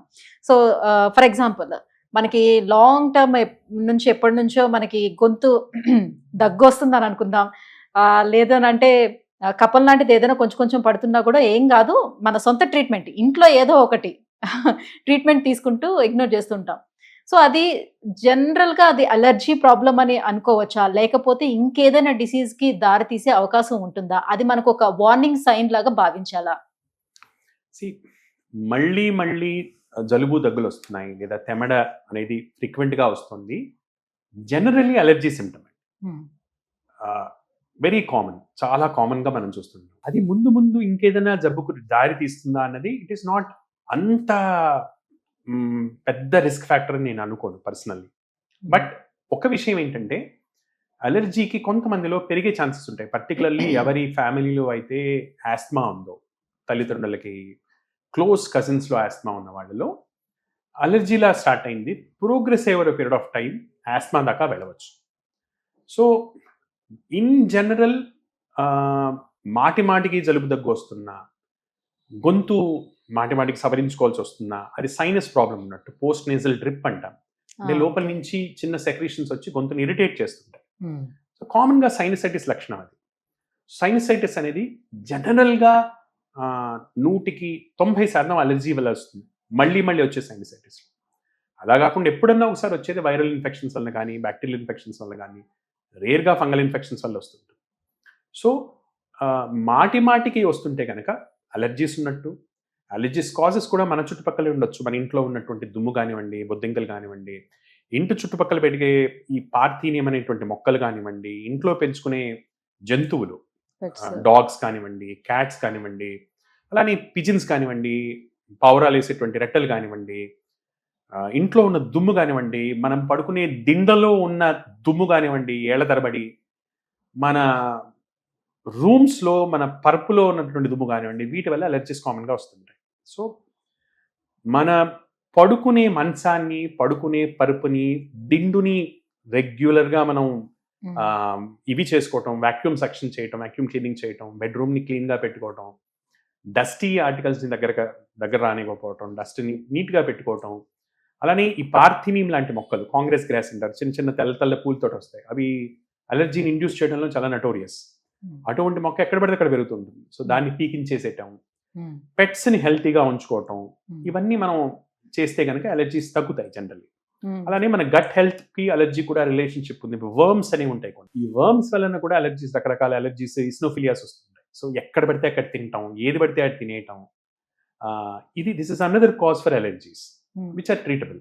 అంటే ఒకప్పుడు చక్కగా మట్టిలోకి వెళ్ళి బాగా ఆడుకొని వచ్చేవాళ్ళం కదా, సో అప్పుడు ఏం అయ్యేది కాదు. కానీ ఇప్పుడు మట్టిలో కూడా పిల్లల్ని పంపించట్లేదు, చాలా హైజీన్ అని మెయింటైన్ చేయాలని చూస్తున్నారు, అయినప్పటికీ కూడా వాళ్ళు సిక్ అవుతా వస్తున్నారు. ఎందుకని? యాక్చువల్లీ దీని గురించి one school of thought is hyper immunisation అంటామండి. అంటే యాక్చువల్లీ మట్టిలో ఆడుకునే పిల్లలకి అలర్జీస్ తక్కువ వస్తాయి. ఎందుకంటే ఆల్రెడీ ఎక్స్పోజర్ అయిపోతుంది వాళ్ళకి రకరకాల బ్యాక్టీరియాస్ తోటి. సర్వైవల్ ఆఫ్ ద ఫిట్టెస్ట్ అంటాం. ఇప్పుడు మీరు దుమ్ము ధూళిలో పడేశారు, ఈదర్ వాటితో ఫైట్ చేసి బ్రతకాలి, లేదా ఆ ఇన్ఫెక్షన్తో పోవాలి ప్రాక్టికల్గా. అంటే ప్రతి చిన్న కణానికి లెవెల్లో మనం ఆలోచిస్తే కనుక. దేర్ ఫోర్ యాక్చువల్లీ బాగా మట్టిలో దుమ్ములో ఆడుకునే వాళ్ళలో యాక్చువల్లీ అలర్జీస్ తక్కువ ఉంటాయి. నీట్గా పెరిగి ఎప్పుడో ఒకసారి దుమ్ములో వెళ్ళే వాళ్ళకి అలర్జీస్ వస్తాయి. బికాజ్ ఆ ఎక్స్పోజర్ అనేది సడన్ గా జరుగుతుంది. రైట్. సో ఇప్పుడు హెడేక్ వచ్చిందని అంటే ఒకేలా నార్మల్గా హెడేక్ వచ్చిందని ఏదో ఒక పెయిన్ కిల్లర్ వేసేసుకొని అట్లాగా కాలం గడిపేస్తూ ఉంటారు. బట్ హెడేక్ అనేది ఎప్పుడు సీరియస్ గా తీసుకోవాల్సిన అవసరం ఉంటుంది. హెడేక్ లో కామన్ గా మనం చూసేది మైగ్రెయిన్. సో మైగ్రెయిన్ లో క్లాసికల్ మైగ్రెయిన్, కామన్ మైగ్రెయిన్ రెండు రకాలు. క్లాసికల్ మైగ్రెయిన్ అంటే ఒకే తరఫు వచ్చేటటువంటి నొప్పి, రైట్ సైడ్ కావచ్చు, లెఫ్ట్ సైడ్ కావచ్చు, మారుతుండొచ్చు. హెడేక్ వచ్చినప్పుడు లైట్స్ చూసినా, సౌండ్స్ విన్నా చిరాగ్గా ఉండి, చీకటి గదిలో ప్రశాంతంగా పడుకోవాలని అనిపిస్తుంటే, తినకపోతే హెడేక్ వస్తుంది, ఆలోచిస్తే హెడేక్ వస్తుంది, టెన్షన్ పడితే హెడేక్ వస్తుంది. ఇది క్లాసికల్ మైగ్రెయిన్ అండి. ఇది ప్రాణాంతకం కాదు, ఇబ్బంది పెడుతుంది, చాలా ఇబ్బంది పెడుతుంది, కానీ it is not a killer disease. ఇబ్బంది పెట్టే హెడేక్స్ ఏంటి? పొద్దున లేవంగానే తల నొప్పిగా ఉంది, అది బీపీ వల్ల వచ్చే నొప్పి కావచ్చు, particularly occipital headaches. Early morning వచ్చేటువంటి హెడేక్స్, ఏం టెన్షన్ లేవు, నిద్రపోయి లేచాను, పొద్దున్న లేవంగానే హెడేక్ వస్తుంది, బీపీ చెక్ చేసుకోవాలి. నెంబర్ 2, రోజులు గడుస్తున్నా కొద్దీ హెడేక్ పెరిగిపోతుంది. స్టార్ట్ అయినప్పుడు లెట్స్ సే పెయిన్ స్కేల్ అని మీరు వినే ఉంటారు, 1 to 10 పెయిన్ స్కేల్ అంటారు. అంటే worst pain 10, least pain 0. Start అయినప్పుడు ఏ 4-5 దగ్గర ఉన్న పెయిన్ పోను ఇంకా పెరుగుతుంది, విత్ టైం ఇంకా పెరుగుతుంది. నొప్పితో పాటు వేరే లక్షణాలు కనపడుతున్నాయి. మాట కొంచెం తొందరగా వస్తుంది, చూపు మందగిస్తుంది, చేతిలో వీక్నెస్ వస్తుంది. అప్పుడు ఇట్ ఇస్ ఎమర్జెన్సీ సైన్. ఇంకోటి, కూర్చుంటే తలనొప్పి పెరుగుతోంది, పడుకుంటే తగ్గుతోంది, లేదా పడుకుంటే పెరుగుతోంది, కూర్చుంటే తగ్గుతోంది. ఇలా పాస్చరల్ వేరియేషన్స్ వల్ల వస్తున్నటువంటి మార్పులు ఇవన్నీ కూడా బ్రెయిన్ లో ప్రెషర్ పెరిగితే ఇలాంటి లక్షణాలు కనపడతాయి. రేజ్డ్ ఇంట్రాక్రేనియల్ టెన్షన్ అంట. వీటితో వచ్చే తలనొప్పులు we should be very very cautious. ఎందుకంటే అవి బ్రెయిన్ ట్యూమర్స్ అవ్వచ్చు, సింపుల్ మెనింజియోమా కావచ్చు, బ్రెయిన్ కి సంబంధించినటువంటి క్యాన్సర్ కావచ్చు. సో ఎప్పుడైతే హెడేక్ ఎటువంటి కాజెస్ లేకుండా వస్తుందో, పోను ఇంకా వర్సన్ అవుతుందో, దానితో పాటు అదనపు లక్షణాలతో వస్తుందో, నరాల వీక్నెస్ కానీ, చూపులో వీక్నెస్ కానీ, ఎటువంటి లక్షణాలతో వస్తుందో, పొజిషన్ తోటి మారుతుందో, ఇలాంటి లక్షణాలు ఉన్న హెడేక్ని ఎప్పుడూ నెగ్లెక్ట్ చేయకూడదు. వెంటనే దానికోసం స్కాన్ చేయించుకోవడం ఇలాంటి అవసరం. క్లాసికల్ మైగ్రెయిన్ లక్షణాలు ఉన్నటువంటి వాళ్ళకి స్కాన్స్ అవసరం లేదు. సో ఇప్పుడు జ్వరం విషయానికి వచ్చేటప్పటికల్లా అసలు డాక్టర్ దగ్గరికి రావడం అనేది ఒక 5-6 డేస్ తర్వాత వస్తారు. దానికన్నా బిఫోర్ మేము హాస్పిటల్కి వెళ్ళినా కూడా డాక్టర్ అదే డోలా ఇస్తారు, పారాసిటమాల్ ఇస్తారు, అదేదో నేనే వేసుకుంటాను అని. సో ఈ 5-6 డేస్ అవే మెడిసిన్స్ వాళ్ళు ఎవ్రీ 5 hours 6 hours కొని తీసేసుకుంటూ ఉంటారు. సో ఇది ఎంత వరకు కరెక్ట్ అంటారు? దీనివల్ల ఏమైనా ఫ్యూచర్లో ఇబ్బందులు వచ్చే అవకాశం ఉంటుందా? ఈ పెయిన్ కిల్లర్స్ కంటిన్యూస్గా అలా తీసుకోవటం వల్ల అసలు 3 days తర్వాత జ్వరం తగ్గలేదు అని అంటే ఇమీడియట్గా వచ్చి కన్సల్ట్ అవ్వాల్సిన అవసరం ఉంటుందా? ఇది వెరీ డేంజరస్ హ్యాబిట్ అండి. ఇప్పుడు ఏ పారాసిటమాల్ వేసుకున్నారు పర్వాలేదు, కానీ మన వాళ్ళు అంతతో ఆగట్లా. మెడికల్ షాప్కి వెళ్ళి మంచి యాంటీబయాటిక్ ఇవ్వని అడుగుతారు, లేదా మెడికల్ షాప్ వాళ్ళే చెప్తారు ఇది వేసుకోండి యాంటీబయాటిక్, ఆ డాక్టర్ గారు ఎలాగైతే రాస్తారు వేసుకోండి అంటారు. సో డాక్టర్స్ తరఫు నుంచి, పేషెంట్స్ తరఫు నుంచి, మెడికల్ షాప్స్ తరఫు నుంచి rampant abuse of antibiotic. First of all చాలా మందికి తెలియాల్సింది ఏంటంటే, జ్వరము బ్యాక్టీరియా వల్ల వస్తేనే యాంటీబయాటిక్ పనిచేస్తుంది. మెజారిటీ ఆఫ్ ఇన్ఫెక్షన్స్ వైరస్ వల్ల వస్తాయి, దానికి యాంటీబయాటిక్ రోలే లేదు. యాంటీబయాటిక్లు మనం కిలోలు వేసుకున్నా కూడా మనకు వచ్చే లాభమే ఉండదు. డాక్టర్లు మరీ బిజీగా ప్రాక్టీస్లో ఉండన్నా రాస్తారు, లేక తెలియక రాస్తారు, లేదా ఆర్ఎంపీలు రాస్తారు. ప్రాపర్గా చదువుకున్న వాళ్ళు వైరల్ ఇన్ఫెక్షన్స్లో యాంటీబయాటిక్స్ రాయరు. యాంటీబయాటిక్స్ ఇష్టం వచ్చినట్టు ఎడాపెడా వాడటం వలన జరిగే నష్టం ఏంటంటే, నిజంగా ఈ జబ్బు ముదిరిగా హాస్పిటల్కి వెళ్లాల్సి వస్తే ఏ 50 రూపాయల మందు పనిచేయదు, 5,000 రూపాయల మందే పనిచేస్తుంది. ఇక్కడ సేవ్ చేసిన ప్రతి ఒక్క రూపాయి 2 రోజుల అడ్మిషన్లో మొత్తం బ్యాలెన్స్ అక్కడికక్కడ అయిపోతుంది. ఆల్రెడీ మన దగ్గర భారతదేశం అనేది ప్రపంచం అంతా కూడా దీన్ని ఎక్స్ట్రీమ్ డ్రగ్ రెసిస్టెన్స్కి లేదా డ్రగ్ రెసిస్టెంట్ బ్యాక్టీరియాకి మంది క్యాపిటల్ అని ఘోషిస్తున్నాయి అన్ని. కొన్ని రోజుల క్రితం మంది హెల్త్ ఇండస్ట్రీ వ్యాప్తి చెందుతుంటే మెయిన్గా యూరోపియన్ కంట్రీస్, అమెరికన్ కంట్రీస్ పెట్టినటువంటి కామెంట్ ఏంటంటే, వీళ్ళ యాంటీబయాటిక్ రెసిస్టెన్స్, ఒక్క ఇన్ఫెక్షన్ వచ్చిందంటే చచ్చిపోతారు, యాంటీబయాటిక్ లేవు వాళ్ళకి అని చెప్పారు. Which is actually true. మన దగ్గర రెగ్యులేషన్ ఎంత తక్కువగా ఉందంటే, దీనికి మెయిన్ రీజన్ ఏంటంటే మన వాళ్ళు ఇష్టం వచ్చినట్టు యాంటీబయాటిక్లు వేసుకోవడం. So first of all antibiotic అంటే ఏంటి, ఎక్కడ పనిచేస్తుంది, ఏ మోతాదులో వేసుకోవాలి, ఎంత వేసుకోవాలి, ఎన్ని రోజులు వేసుకోవాలి, ఈ జ్ఞానం 10% కూడా లేకుండా యాంటీబయాటిక్లు మింగే వాళ్ళు లక్షలు, వేలు, కోట్లలో ఉన్నారు. దీని వలన యాజ్ ఎ కంట్రీ మనం అందరం we are endangering our own lifes. ఎప్పుడైతే యాంటీబయాటిక్ యాక్చువల్లీ అవసరం అవుతుందో లైఫ్లో, అప్పుడు యాంటీబయాటిక్ పనిచేయదు. ఈ పరిస్థితికి మనం ఆల్రెడీ వచ్చాం. హైదరాబాద్లో మీరు ర్యాండమ్గా ఏదన్నా కార్పొరేట్ హాస్పిటల్లోకి వెళ్ళి 103 జనంతో వెళ్ళి అది బ్యాక్టీరియల్ ఇన్ఫెక్షన్ వస్తే ఈ మధ్యలో ఎవ్వరూ సింపుల్ యాంటీబయాటిక్స్ వాడట్లేదు, ఎందుకంటే పనిచేయట్లేదు. రైట్. అన్ఎడ్యుకేటెడ్స్ ఎవరైతే ఉంటారో వాళ్ళు ఇప్పుడు చూడొచ్చు, మనం చిన్న గల్లీలో మీరు ఇందాక చెప్పిన ఆర్ఎంపీ డాక్టర్స్ వాళ్ళు ఉంటారు. వాళ్ళు అంటూ ఉంటారు, నేను ఎంబీబీఎస్ చదివిన డాక్టర్ దగ్గరికి వెళ్తే నేను 4 రోజులు అవుతున్నా కూడా ఈ మెడిసిన్ వాడుతుంటే నాకు తగ్గట్లేదు, బట్ ఆర్ఎంపీ డాక్టర్ దగ్గరికి వెళ్తే నాకు ఒక ఇంజెక్షన్ ఇచ్చాడు, నాకు ఇమీడియట్గా తగ్గిపోయింది. ఎలా సాధ్యం అవుతుంది? దానివల్ల వచ్చే ఇబ్బంది ఏంటి అని చాలా బ్యూటిఫుల్ ప్రశ్న అండి. మనకి మన దేశానికి పట్టించిన ఇంకో అంటు రోగం ఈ ఇంజెక్షన్ల రోగం అండి. చాలా మంది తెలియని ఇంకో విషయం చెప్తాను. ఇంజెక్షన్ అనేది నోటితో మందు తీసుకోగలిగిన ఎవ్వడికి అవసరం లేదు. ఒక పేషెంట్కి వాంతులు లేవు, విరోచన లేదు అంటే ఎటువంటి జనాన్నన్నా ఫస్ట్ ఇవ్వాల్సింది ఓరల్ యాంటీబయాటిక్స్. అన్లెస్ ఆ బ్యాక్టీరియా వాడికి కల్చర్స్ చేసి ఆ బ్యాక్టీరియా కనుక అస్సలు దానికి టాబ్లెట్లే లేవు, ఓన్లీ ఇంజెక్టబుల్ అంటే కొన్ని యాంటీబయాటిక్స్ ఓన్లీ ఇంజెక్షన్స్లా వస్తాయి, టాబ్లెట్స్లా ఉండవు. అటువంటి బ్యాక్టీరియా అయితే తప్ప యాక్చువల్లీ దానికి అందరూ ఇంజెక్షన్లు తీసుకోవాలని రూలే లేదు. నెంబర్ 1. మరి సడన్గా ఇంజెక్షన్ ఇచ్చి ఎలా తగ్గిపోతుంది అంటే, చాలామంది ఇప్పటికి కూడా హై ఫీవర్స్లో స్టీరాయిడ్స్ ఇస్తారు. స్టీరాయిడ్ అనేది ఏంటి? ఇప్పుడు ఇమ్యూనిటీ మన పెంపుడు కుక్క అనుకున్నాం, బయట వాళ్ళు వచ్చారు అరుస్తోంది, స్టీరాయిడ్ ఏం చేస్తుంది?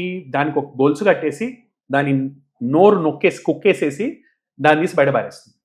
ఇక అరవలేదు, మన జ్వరం తగ్గిపోయింది. బట్ యాక్చువల్లీ మన జ్వరం ఏంటి? అది మొరుగుతోంది కాబట్టి మనకు తెలుస్తోంది, ఓహో ఏది పడితే తినకూడదు, ఏదో చేసుకోవాలి, నాకు ఏదో ప్రాబ్లం ఉంది అని. మరొకటి ఆపేసింది, ఏం తెలీదు. ఏం తెలియదు. మీకు తెలిసే నాటికి ఆ వచ్చినవాడు దొంగోడో టెర్రరిస్టో చేయాల్సిందంతా చేసేసి వెళ్ళిపోతారు. సంపూర్ణ నాశనం చేసి బయటకు వెళ్తాడు. నైస్, బాగా ఎక్స్ప్లెయిన్ చేశారు ఇది. అండ్ కొంతమంది నైట్ స్లీప్ అంతా కూడా నిద్రపోయినా కూడా మార్నింగ్ లేచిన తర్వాత ఇంకా నాకు మార్నింగ్ డే అంతా కూడా నిద్ర మత్తులా అనిపిస్తుంది, డ్రౌజినెస్ ఉంటుంది అండ్ చాలా చిరాకుగా ఉంటుంది అని చెప్తుంటారు. ఇది స్లీప్ డిస్టర్బెన్స్ కిందే తీసుకోవాలా, అదర్ ఏదైనా డిసీజ్ వచ్చే ఛాన్సెస్ ఎక్కువగా ఉన్నాయని భావించాలా? దీన్ని స్లీప్ డిప్రైవేషన్ అంటారు. నిద్ర సరిగ్గా లేకపోతే, నిద్ర పట్టడం లేటుగా నిద్ర పడుతుంది. పట్టిన 11 దాకా మీటింగ్ ఉంటుంది, 12 దాకా మీటింగ్ ఉంటుంది. ఆ మీటింగ్లో బాస్ ఏదో అరుస్తాడు, వీడేదో అంటాడు, వాడేదో అంటాడు, మైండ్లో అదే తిరుగుతుంటుంది. ఏం చేయాలి నిద్ర పట్టదు సరిగ్గా. ఏదో పడుకున్నారు, మైండ్ అంతా అదే లేచింది, లేచిన తర్వాత కూడా అలానే ఉంది. లేదా అర్ధరాత్రి 2 గుర్తుకొచ్చింది, జీతం రాలేదు, రేపు వాడికి పేమెంట్ ఎలా ఇవ్వాలి, వీడికి ఇలా చేయాలి, ఇవే తలకాయ నొప్పులతోటి నిద్ర అనేది సరిగ్గా ఉండదు. మెలకు వచ్చేస్తుంది 2 గంటల్లో, ఇక మళ్ళీ తర్వాత నిద్ర పట్టదు. సో ఇవి సైకలాజికల్గా వచ్చేటువంటి స్ట్రెస్ వలన వస్తున్నటువంటి స్లీప్ డిప్రైవేషన్స్. ఇవి కాకుండా చాలా మంది లావుగా ఉన్నటువంటి వాళ్ళు, ఆల్కహాల్ తీసుకునేటువంటి వాళ్ళు, వాళ్ళకి ఈ ఏరియాలో కొవ్వు అనేది బాగా పెరుగుతుంది. దాని వలన గురక ఉంటుంది, ఆబ్స్ట్రక్టివ్ స్లీప్ ఎప్నియా అంటాం. సో వాళ్ళు గురక వల్ల యాక్చువల్లీ పడుకున్నా కూడా వాళ్ళకి ఆక్సిజన్ శాతం సరిగ్గా అందక, బ్రెయిన్లో బ్లడ్లో కార్బన్ డైఆక్సైడ్ శాతం పెరిగి బ్రెయిన్ అనేది రిలాక్స్ కాదు. ఎన్ని గంటలు పడుకున్నా మీరు ఇడిచిపెట్టారంటే కనుక పగటిపూట పడుకుంటూనే ఉంటారు, కూర్చొని పడుకుంటుంటారు. ఎక్కడ కూర్చుంటే అక్కడ నిద్ర వస్తుంది. ఇది ఆబ్స్ట్రక్టివ్ స్లీప్ ఎప్నియా, అదొక జబ్బు. సో ఇలా డిఫరెంట్ కేటగిరీస్ ఉండొచ్చు. స్ట్రెస్ వల్ల కావచ్చు, ఆబ్స్ట్రక్టివ్ స్లీప్ ఎప్నియా వల్ల కావచ్చు. దీనివల్ల స్లీప్ డిప్రైవేషన్ అనేది జరిగితే దానివల్ల రకరకాల హెల్త్ ప్రాబ్లమ్స్ వస్తాయి. కామన్గా మనం ఇందాక అనుకున్నటువంటి group BP, sugar, heart diseases, పక్షవాతాలు.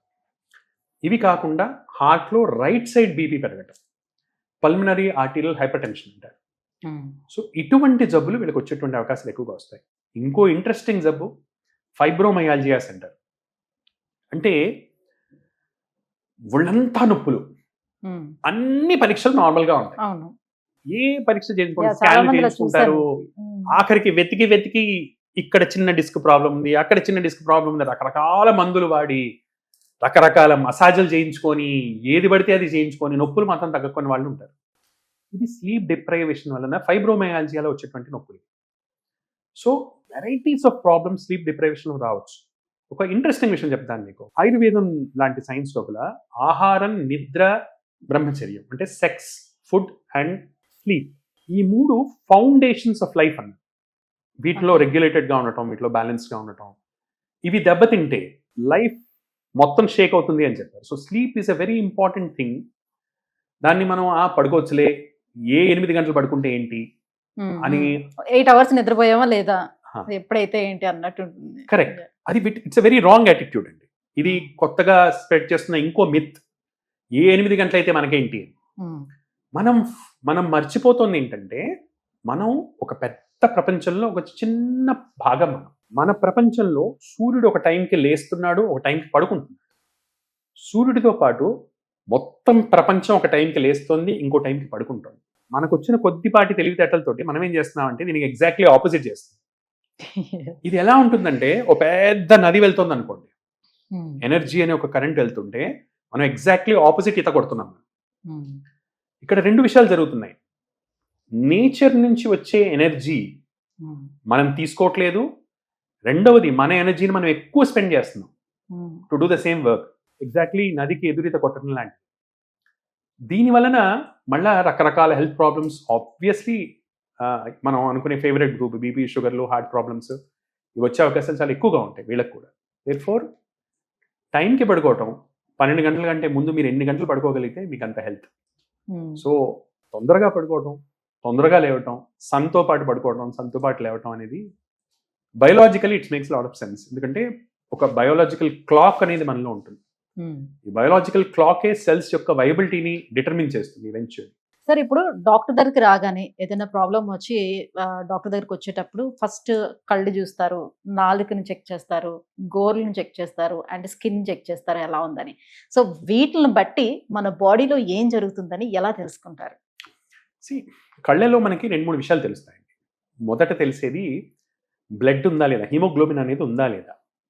Number 1. Number 2, jaundice లాంటివి ఉన్నాయా లేదా. ఇవి కాకుండా మీరు చాలా కీన్గా ఉంటే కనుక ఇంకా చాలా విషయాలు కూడా చూడొచ్చు. అంటే వేరే వైటమిన్ డెఫిషియన్సీస్ ఉన్నాయా, వైటమిన్ ఏ డెఫిషియన్సీస్ లాంటివి ఉన్నాయా, డ్రైనెస్ అనేది ఉందా, ఇలాంటి విషయాలు తెలుస్తాయి. టంగ్లో కూడా మనకు తెలిసేది అది. అంటే డైజెషన్ ఎలా ఉంటుంది, టంగ్ కోటెడ్గా ఉందనుకోండి, తింటున్న ఆహారం సరిగ్గా అరగట్లేదు అనమాట వాళ్ళకి. అలానే అనీమియా ఎలా ఉంది వాళ్ళకి. అలా సేమ్ థింగ్ జాండిస్ లాంటివి ఉన్నాయా, లైట్ జాండిస్ ఏమైనా ఉందా. గోల్డ్ని బట్టి మనం ఇప్పుడు క్లబ్బింగ్ అంటాం. అంటే కొంతమందిలో గోల్డ్ అనేవి చిలక ముక్కులాగా ఉంటాయి, ఇలా ఉంటాయి. ఓకే, దాని వలన కొన్ని జబ్బులతోటి దానికి సంబంధం ఉంటుంది. ముఖ్యంగా ఊపిరితిత్తులకు సంబంధించినటువంటి జబ్బులు, మెయిన్గా సిగరెట్ తాగే వాళ్ళు ఉన్నారు, వాళ్ళలో గోల్డ్ దగ్గర చిలక ముక్కులాగా వస్తుంది. క్యాన్సర్ వస్తున్నట్టు, క్యాన్సర్ వచ్చేటప్పుడు గోల్డ్లలో అలాంటి మార్పులు వస్తాయి. లేదా లేడీస్ ఉన్నారు, బ్లాక్ గా అవడం, గోళ్ళు బ్లాక్ గా అవుతుంటాయి కొంతమందికి. యూజువల్లీ ఫంగల్ ఇన్ఫెక్షన్స్, అలాంటి వాళ్ళు చూస్తాం. ఫంగల్ ఇన్ఫెక్షన్స్ వల్ల బ్లాకిష్ కలరేషన్, డిస్కలరేషన్ అలా వస్తుంటుంది. Plus more commoners are iron deficiency. ఇప్పుడు గోళ్ళు మాటిమాటికి చిట్లిపోతుంటాయి, ఇలా కప్పులాగా తయారవుతుంటాయి. సో ఇది ఐరన్ డెఫిషియన్సీ లక్షణం అనమాట. సో చిన్న చిన్న ఎగ్జామినేషన్స్ తోటి ఇప్పటికి కూడా కొన్ని కామన్ సెన్స్ డయాగ్నోసిస్ చేయొచ్చు. ఒక యంగ్ ఏజ్లో ఉన్నటువంటి లేడీ నీరసంగా ఉంటుంది, అస్సలు కొంచెం నడవంగానే ఆయాసం వస్తుంది అంటే మనం కళ్ళు చూసాం, హిమోగ్లోబిన్ తక్కువ ఉంది, నెయిల్స్ చూసాము, కాయిలోనెకియా ఉంది, కప్ షేప్లో ఉన్నాయి, ఆబ్వియస్గా ఐరన్ డెఫిషియన్సీ ఉన్నట్టు. సో ఓన్లీ ఐరన్ టెస్ట్ చేయించుకోవటం కానీ, ఐరన్ టాబ్లెట్స్ వాడటం కానీ చేస్తే సరిపోతుంది.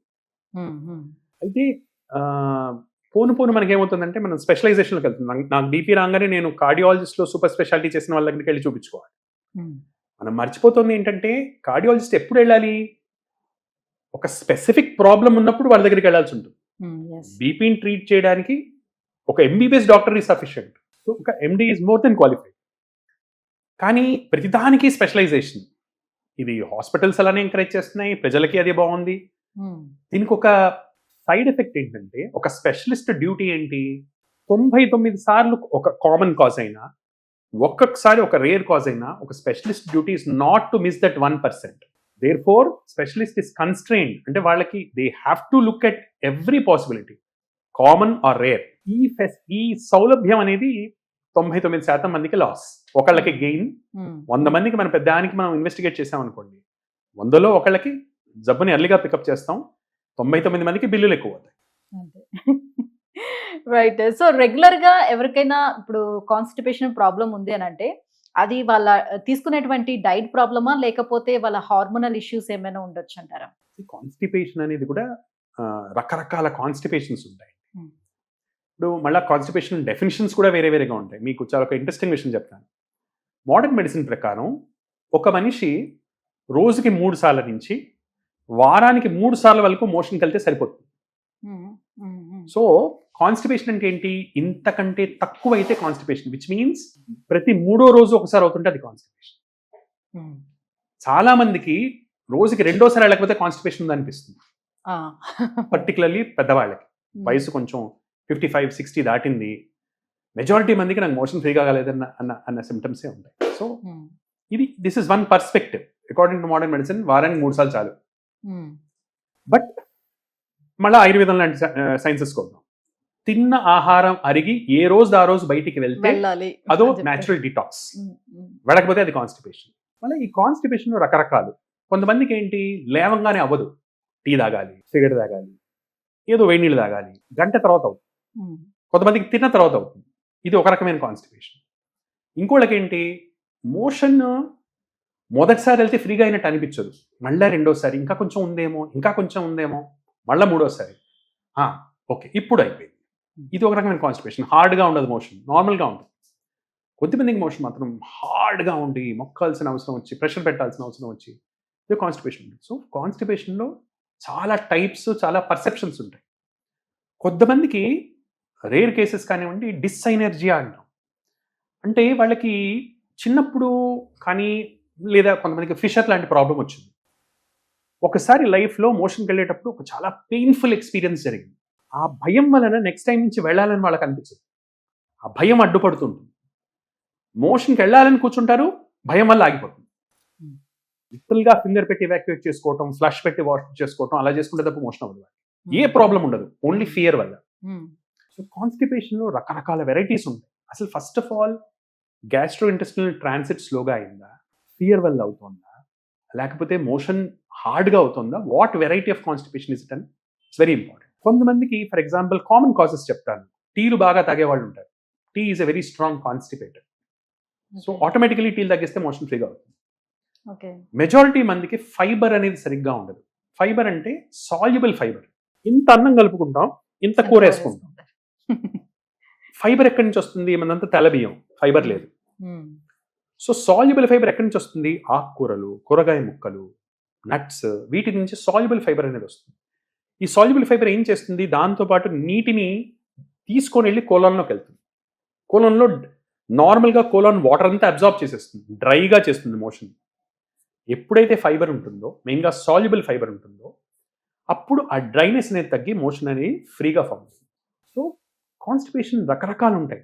అన్నిటికీ ఒకటే సొల్యూషన్ మనం చెప్పలేము.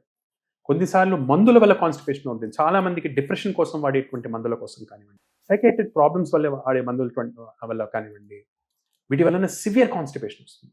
కొంతమందికి హార్ట్ టాబ్లెట్స్ వల్ల కాన్స్టిపేషన్ వస్తుంది. సో వాటిలో టాబ్లెట్స్ మార్చుకుంటే తప్ప ఏం చేసినా కాన్స్టిపేషన్ తగ్గదు. సో ఇలా డిఫరెంట్ టైప్స్ ఆఫ్ సిచ్యువేషన్స్ వలన కాన్స్టిపేషన్ అనేది వస్తుంది. రైట్. సో పిల్లల విషయానికి వచ్చేటప్పుడు సార్, చాలా మంది తల్లిదండ్రులు సో ఒక ఏజ్ వచ్చేంత వరకు కూడా ఒకటే కైండ్ ఆఫ్ ఫుడ్ని పిల్లలకు పెట్టడం అనేది స్టార్ట్ చేస్తూ ఉంటారు. అయితే రసం అన్నం అని లేకపోతే పెరుగు అన్నం అని కంటిన్యూస్గా వాళ్ళకి అలవాటు చేస్తుంటారు. అది తప్ప పిల్లలు కూడా వేరేది తినరు. సో కంటిన్యూస్గా ఒకటే కైండ్ ఆఫ్ ఫుడ్ని ఇస్తుండేటప్పుడు బాడీ దాన్ని ఇగ్నోర్ చేస్తుందా? అసలు అలా ఇవ్వచ్చా, ఇవ్వకూడదా? లేదండి. పిల్లలకి మూమెంట్ అంటే మనం వీరింగ్ మొదలెట్టాం. మొదటి 6 నెలలు తల్లిపాలు, they are the best and complete nutrition. 100% తల్లిపాలే ఇవ్వాలి. ఫర్ ఎనీ రీజన్ ప్రపంచంలో ఉన్న ఇంకా ఏ సప్లిమెంట్ కానీ, ఏ ఫార్ములా కానీ తల్లిపాలు చేసేంత మేలు చేయలేదు పిల్లలకి. ఆ తర్వాత కూడా 6 months దాటిన తర్వాత కూడా పిల్లలకి పళ్ళు వచ్చాయి. అప్పటి నుంచి మనం టాప్ అప్ ఫీడ్స్ అంటాం. తల్లిపాలు తాగిపిస్తూ ఎక్స్ట్రా ఫీడ్ ఇవ్వటం చేయాల్సి వస్తుంది. 1 year వచ్చేటప్పటికి మోస్ట్ ఆఫ్ బేసిక్ టీత్ అన్ని వచ్చేస్తాయి. సో అప్పటి నుంచి ప్రాక్టికల్గా అమ్మా నాన్న తినే దాంట్లో నుంచే పెట్టొచ్చు. వాళ్ళు ఏం తింటున్నారో అన్నీ పెట్టొచ్చు పిల్లలకి. అన్ని వెరైటీస్ పెట్టాలి కూడా. ఒక ఇంట్రెస్టింగ్ విషయం ఏంటంటే, ఇప్పుడు మనం డిఫరెంట్ రుచులు అనుకుంటున్నాం. కొన్ని తీపిగా ఉంటున్నాయి, కొన్ని పుల్లగా ఉంటున్నాయి, కొన్ని ఉప్పగా ఉంటున్నాయి. యాక్చువల్లీ ఒక్కొక్క రుచి ఒక్కొక్క కెమికల్ అండి. బాడీకి కావాల్సినటువంటి ఒక టైప్ ఆఫ్ న్యూట్రియంట్. అందుకే మన వాళ్ళు ఏం చెప్పారు? షడ్రసోపేతమైన భోజనం అన్నారు. అన్ని రుచులు ఉండాలి భోజనంలో, అప్పుడే అది సంపూర్ణమైన భోజనం అన్నారు. దాన్ని ఇప్పుడు మనం బ్యాలెన్స్ డైట్ అంటున్నాం. So every kind of element ఉండాలి భోజనంలో. ఉంటేనే పిల్లలకి వాళ్ళకి కావాల్సినటువంటి న్యూట్రిషన్ కానీ, వాళ్ళకి కావాల్సినటువంటి మైక్రో ఎలిమెంట్స్ అనండి, బేసిక్ మ్యాక్రో ఎలిమెంట్స్ అనండి, అంటే ప్రోటీన్, కార్బోహైడ్రేట్, ఫ్యాట్ కానీ, ట్రేస్ ఎలిమెంట్స్ కానీ, వైటమిన్స్ కానీ, ఇవన్నీ వెరైటీతోనే వస్తాయి. ఎప్పుడైతే మనం రెస్ట్రిక్ట్ చేసి ఒకటే పెడతామో ఆబ్వియస్లీ వాళ్ళకి ఏదో రకమైనటువంటి డెఫిషియన్సీస్ ఆటోమేటిక్గా వస్తాయి. అంటే ఒక 5-6 years వరకు కూడా నాన్ వెజ్ అనేది పిల్లలకి సాధారణంగా అలవాటు చేయరు. ఎందుకనంటే వాళ్ళు డైజెస్ట్ చేసుకోలేరు అని ఇగ్నోర్ చేస్తూ ఉంటారు. నిజానికి పెట్టచ్చో పెట్టకూడదా వాళ్ళకి? అది వాళ్ళ జెనెటిక్ బ్యాకప్ బట్టి ఉంటుంది. ఇప్పుడు genetically they are use to non veg అంటే తీసుకుంటే అంత నష్టం చేయలేము. బట్ ఫ్యాట్ అనేది అన్నిటికంటే లేట్గా అబ్జర్వ్ అవుతుంది పిల్లలకి. అంటే అబ్జర్వ్ చేసుకోవడానికి ఈ లైపేజెస్, ప్యాంక్రియాస్ యొక్క డెవలప్మెంట్ పరిపూర్ణమైన తర్వాతే ఇలాంటివి హెల్ప్ చేస్తాయి. ఖచ్చితంగా first 6 months it is dangerous. ఆ తర్వాత వాళ్ళ జెనెటిక్ మేకప్ బట్టి ఒక్కొక్క సొసైటీ, కొన్ని ప్యూర్లీ నాన్ వెజిటేరియన్ సొసైటీస్ ఉన్నాయి ప్రపంచం అంతటా మనం స్టడీ చేస్తే. సో వాళ్ళ జెనెటిక్ మేకప్ బట్టి, వాళ్ళ అమ్మా నాన్న, వాళ్ళ తాత ముత్తాతలు, వాళ్ళు తిన్న ఆహారాల అలవాటు బట్టి దాన్ని డిసైడ్ చేయాల్సి వస్తుంది. మళ్ళీ అందరికీ ఒకటే రూల్ వర్తింపజేయటం is probably not correct. Right. So monthly groceries తెచ్చుకోవడానికి వెళ్ళేటప్పుడు అందులో మెయిన్ చూసుకుంటే పిల్లలకి కావాల్సినటువంటి స్నాక్ ఐటమ్స్లో మేజర్ ఐటమ్ బిస్కెట్స్ ఉంటాయి. సో ఆ బిస్కెట్స్లో కూడా ఇప్పుడు రకరకాల బిస్కెట్స్, క్రీమ్ బిస్కెట్స్, చాక్లెట్స్ అందులో ఇంక్లూడ్ చేసినటువంటి బిస్కెట్స్ చాలా వచ్చేసాయి. సో ఆ బిస్కెట్స్తో పాటుగా ఇప్పుడు వాళ్ళు ఏడుస్తున్నారంటే ఈ చిప్స్, కుర్కురేస్ ఇవన్నీ కూడా వేస్తున్నారు. సో ఇవన్నీ పిల్లలకి ఎంతవరకు మేలు చేస్తాయి? బిస్కెట్స్ వల్ల ఏమైనా హాని జరుగుతుందా? జీరో మేల్ అండి, మ్యాక్సిమం హాని. వాటిలో మేలు వెతుక్కోవటం అంటే మనం ఇట్స్ ఓన్లీ మార్కెటింగ్ గిమిక్. అవి కూడా మేలు చేస్తే కనుక దాంట్లో మనం డిస్కస్ చేసుకోవాల్సింది. వస్తున్నాయి కదా సార్ యాడ్స్, మిల్క్ కు బదులు బిస్కెట్ ఇవ్వండి, మిల్క్ బిస్కెట్ అన్నట్టు. అలా ఇవన్నీ హైలీ ప్రాసెస్డ్ ఫుడ్స్ అంటారు. మీకు ఒక చిన్న ఉదాహరణ చెప్తాను. ప్రకృతిలో కొంచెం తీపి ఉందనుకోండి, చెరుకు గడ్డ తీసుకుందాం. ప్రకృతి ఏం చేస్తుందంటే ఇంత తీపిని తినడానికి ఓ పిల్లాడు కానీ ఎవరన్నా కానీ దాంతోపాటు కిలో ఫైబర్ ఉంటుంది. ఆ పీచు నవిలి గట్టి చెక్క లాంటిది ఉంటుంది, దాన్ని పీకి అంత ఎక్సర్సైజ్ చేస్తే అప్పుడు ఇంత తీపినిస్తుంది. ఇది ప్రకృతి. మనం ఏం చేస్తున్నాం, దాన్ని పిండి రసం తీసి దాన్ని కాచి దాన్ని మళ్ళీ రిఫైన్ చేసి ఆ రిఫైన్ చేసిన దాన్ని ఇంకా కాన్సన్ట్రేట్ చేసి సిరప్ చేసి ఈ సిరప్ ఫ్లేవర్ని కలిపి అసలు ఎటువంటి పొట్టు లేని వీట్ ఆటాలో దాన్ని కలిపి బిస్కెట్లు చేసి ఇది మనం హెల్తీ అంటున్నాం. ఆబ్వియస్లీ ఇట్లాంటి హైలీ పాలిష్డ్ ఫుడ్స్ ఇవి తినటం వలనే ఒబెసిటీ అనే ఎపిడమిక్ పెరుగుతోంది పిల్లల్లో. Highly processed foods. మీరు ఏదన్నా ఆర్గనైజేషన్ గైడ్లైన్స్ చదవండి, అమెరికన్ డయాబెటిక్ అసోసియేషన్ కానీ అమెరికన్ హార్ట్ అసోసియేషన్ కానీ పోనీ వరల్డ్ వైడ్ ఆర్గనైజేషన్లో ఏ ఆర్గనైజేషన్స్ ప్రాసెస్డ్ ఫుడ్స్ హెల్తీ అని చెప్తున్నాయి నాకు చెప్పండి. There is no such guide line. Pure marketing. ఇక్కడ జరుగుతుంది ఏంటంటే తీపి అనేది ప్రతి ఒక్క జీవికి నచ్చుతుంది. పిల్లలు they are vulnerable at that age. తీపి అనేది ఎవరికైనా నచ్చుతుంది. అందుకు క్రేవింగ్ అనేది క్రియేట్ చేస్తున్నారు. తీపిని చాక్లెట్తో కలపటం వలన ఒక కెమికల్కి అడిక్ట్ చేస్తున్నారు వాళ్ళని. కాఫీకి ఎలా అయితే మనం అడిక్ట్ అవుతామో కోకోకి పిల్లలు అలా అడిక్ట్ అవుతారు. సో యాక్చువల్లీ కోకో చేదుగా ఉంటుంది. దాని చేదును మాస్క్ చేయడానికి తీపితో కలిపి రెండింటినీ కలిపి చాక్లెట్ అనే పదార్థం తయారు చేసి we are only making them addicts. దాంట్లో మనం మేలు వెతుక్కోవాలంటే ఏం మేలు వెతుక్కోవాలి చెప్పండి. నిజమే. సో అంటే బాడీకి ఎలాంటి హాని చేస్తుంది అంటే చిన్నప్పటి నుంచి అది స్టార్ట్ చేశారనుకోండి, ఏ రకంగా హాని చేస్తుంది అని. చిన్నప్పుడు హైలీ ప్రాసెస్ ఫుడ్స్ తీసుకునే వాళ్ళే పెద్ద అయిన తర్వాత ఒబెసిటీ కానీ క్యాన్సర్స్ కానీ హార్ట్ ప్రాబ్లమ్స్ కానీ షుగర్ కానీ బీపీ కానీ వచ్చే ఛాన్సెస్ ఎక్కువ ఉంటాయండి. This is proven beyond doubt. దీన్ని అన్ని సిస్టమ్స్ ఒప్పుకుంటున్నాయి, దీంట్లో డౌట్ లేవు. సో పిల్లలకి ఇప్పుడు బాటిల్ ఫీడింగ్ ఇచ్చే పిల్లలు ఉంటారు. సో బాటిల్ తోటి పాలు ఇచ్చేస్తారు. వాళ్ళు ఎక్కువ బాటిల్ ఫీడింగ్ అలవాటు పడిన వాళ్ళు బాటిల్ని తీయటానికి కూడా ఇష్టపడరు. సో అలాంటి వాళ్ళు ఎలాంటి కేర్ తీసుకోవాలి? బాటిల్ తీసేసేటప్పుడు ఏం చేస్తారంటే ఈ తేనెతో తయారు చేసిన పీకలు ఉంటాయి కదా, సో అది కూడా పెడుతున్నారు నోట్లో. ఎంతసేపు అలా పెట్టుకుని ఉండొచ్చు? దానివల్ల కలిగే హాని ఏంటి? ఇవన్నీ కూడా అన్ఫార్చునేట్లీ ఏంటంటే మదర్స్ వర్కింగ్ ఉండటము, టైం ఉండకపోవటము, మదర్ ఎక్కడో ఉండటం, చైల్డ్ ఎక్కడో ఉండటం, వాళ్ళకు ఓపిక లేకపోవటం, దీనివల్ల వస్తున్నటువంటి ప్రాబ్లమ్స్ అండి ఇవన్నీ. See there is no substitute to breast milk, there is no substitute to breast feeding అండి. ఈ పీకలన్నీ కూడా మీరు తేనెతో చేయండి, ఇంకో దేనితోనే చేయండి, దాన్ని సరిగ్గా హైజీనిక్గా స్టెరిలైజ్ చేయకపోతే ఇన్ఫెక్షన్స్ కాజ్ చేస్తాయి. ఎక్కడో పెడతారు, తీసి నోట్లో పెట్టుకుంటారు. ఆబ్వియస్లీ దాని నుంచే గ్యాస్ట్రోఎంటరైటిస్లు, వాంతులు, విరేచనాలు ఇవన్నీ వస్తుంటాయి దానివల్ల. Therefore as far as possible anything other than breastfeeding should be avoided as much as possible. ఇంకా పెద్దవాళ్ళ విషయానికి వచ్చేద్దాం. సో చాలా మంది ఇప్పుడు మనం ఇంతకు ముందు మాట్లాడుకున్నట్టుగా సో లేట్ గా పడుకోవడం అలవాటు అయింది. సో పొద్దున్న మార్నింగ్ బ్రేక్ఫాస్ట్ అవాయిడ్ చేసేస్తారు, ఎప్పుడో మధ్యాహ్నం ఇంకా లంచ్ చేస్తారు. సో ఇదంతా కూడా నేను రెగ్యులర్ గా చేస్తూనే ఉన్నాను, పోయేదే ఉన్నది, నాకు అలవాటు అయిపోయింది అని చెప్తూ ఉంటారు. సో ఇలా బ్రేక్ఫాస్ట్ ని మిస్ చేయటం వల్ల అప్పటికప్పుడు లేదంటే లాంగ్ టర్మ్ లో వచ్చేటువంటి ప్రాబ్లమ్స్ ఏంటి? ఇప్పుడు కొత్త బండి కొన్నారు, అడ్డదిడ్డంగా నడుపుతున్నారు. మొదటి 4 సంవత్సరాలు ఏం కాదండి, కొత్త బండి కాబట్టి తట్టుకుంటుంది షాక్లు. 5వ సంవత్సరం నుంచి పాటు ఊడి చేతిలోకి వస్తుంది, బిల్లులు పెరుగుతుంటాయి. మన బాడీ కూడా నేచర్, భగవంతుడు మనకిచ్చిన ఒక మషీన్. ప్రాపర్గా మెయింటైన్ చేసుకొని దాన్ని కొన్ని రూల్స్ ప్రకారం నడుస్తుంది. ఆ రూల్స్ ప్రకారం మెయింటైన్ చేసుకుంటే ముసలితనం అనేది ఇబ్బంది లేకుండా ఉంటుంది. లేదా ముసలితనం 45 ఏళ్లకే రావటం, దాని నుంచి రకరకాల ఇబ్బందులు రావటం ఆటోమేటిక్గా మనం చూస్తూనే ఉన్నాం. బ్రేక్ఫాస్ట్ అనేది it is the most healthy time to eat. సూర్యుడు రైజ్ అయ్యాడు, నేచర్లో ఎనర్జీ ఉంది, సర్కేడియన్ రిథమ్ స్టార్ట్ అయింది, బాడీలో ఉన్నటువంటి హార్మోన్స్ అన్నీ హైలో ఉన్నాయి, అప్పుడు బాడీ రెడీగా ఉంది. అప్పుడు తింటే అరిగే వంట పడుతుంది, బాడీకి స్ట్రెంగ్త్ ఇస్తుంది. అలా కాకుండా నాకప్పుడు నేను బిజీగా ఉన్నాను, నా టైంకి నేను తింటాను అంటే, నేను చెప్పాను కదండి, నదికి ఎదురీత కొట్టినట్టు. అంటే మన క్లాక్స్ని అగెయిన్స్ నేచర్ క్లాక్ మనం సెట్ చేసుకుంటే తొందరగా క్లాక్ అలసిపోతుంది. Body as a machine will fail very fast. So heavy breakfast చేయటం అనేది it's a very healthy habit. రెగ్యులర్గా బ్రేక్ఫాస్ట్ చేయటం, హెవీ బ్రేక్ఫాస్ట్ చేయడం, అది చేయని వాళ్ళకి ఆటోమేటికలీ ఏంటంటే అసిడిటీ లాంటి ప్రాబ్లమ్స్ కానివ్వండి, లేదా కొలెస్ట్రాల్ లాంటి ఇష్యూస్ కానివ్వండి, మెటబాలిక్ ప్రాబ్లమ్స్, థైరాయిడ్ లాంటి ప్రాబ్లమ్స్ కానివ్వండి, ఇవి చాలా ఎక్కువగా వస్తుంటాయి. సో ఇప్పుడు మానసిక ఆరోగ్యానికి శారీరక ఆరోగ్యానికి చాలా దగ్గర సంబంధం ఉంది అని చెప్తూ ఉంటారు. స్ట్రెస్ ఎక్కువ అయ్యేటప్పుడు ఆటోమేటిక్గా బాడీలో ఇమ్యూనిటీ పవర్ తగ్గిపోతుంది అని అంటారు. సో దీనికి దానికి సంబంధం ఏమిటి సైంటిఫిక్ గా? స్ట్రెస్కి బాడీ హెల్త్కి చాలా చాలా సంబంధం ఉంటుంది.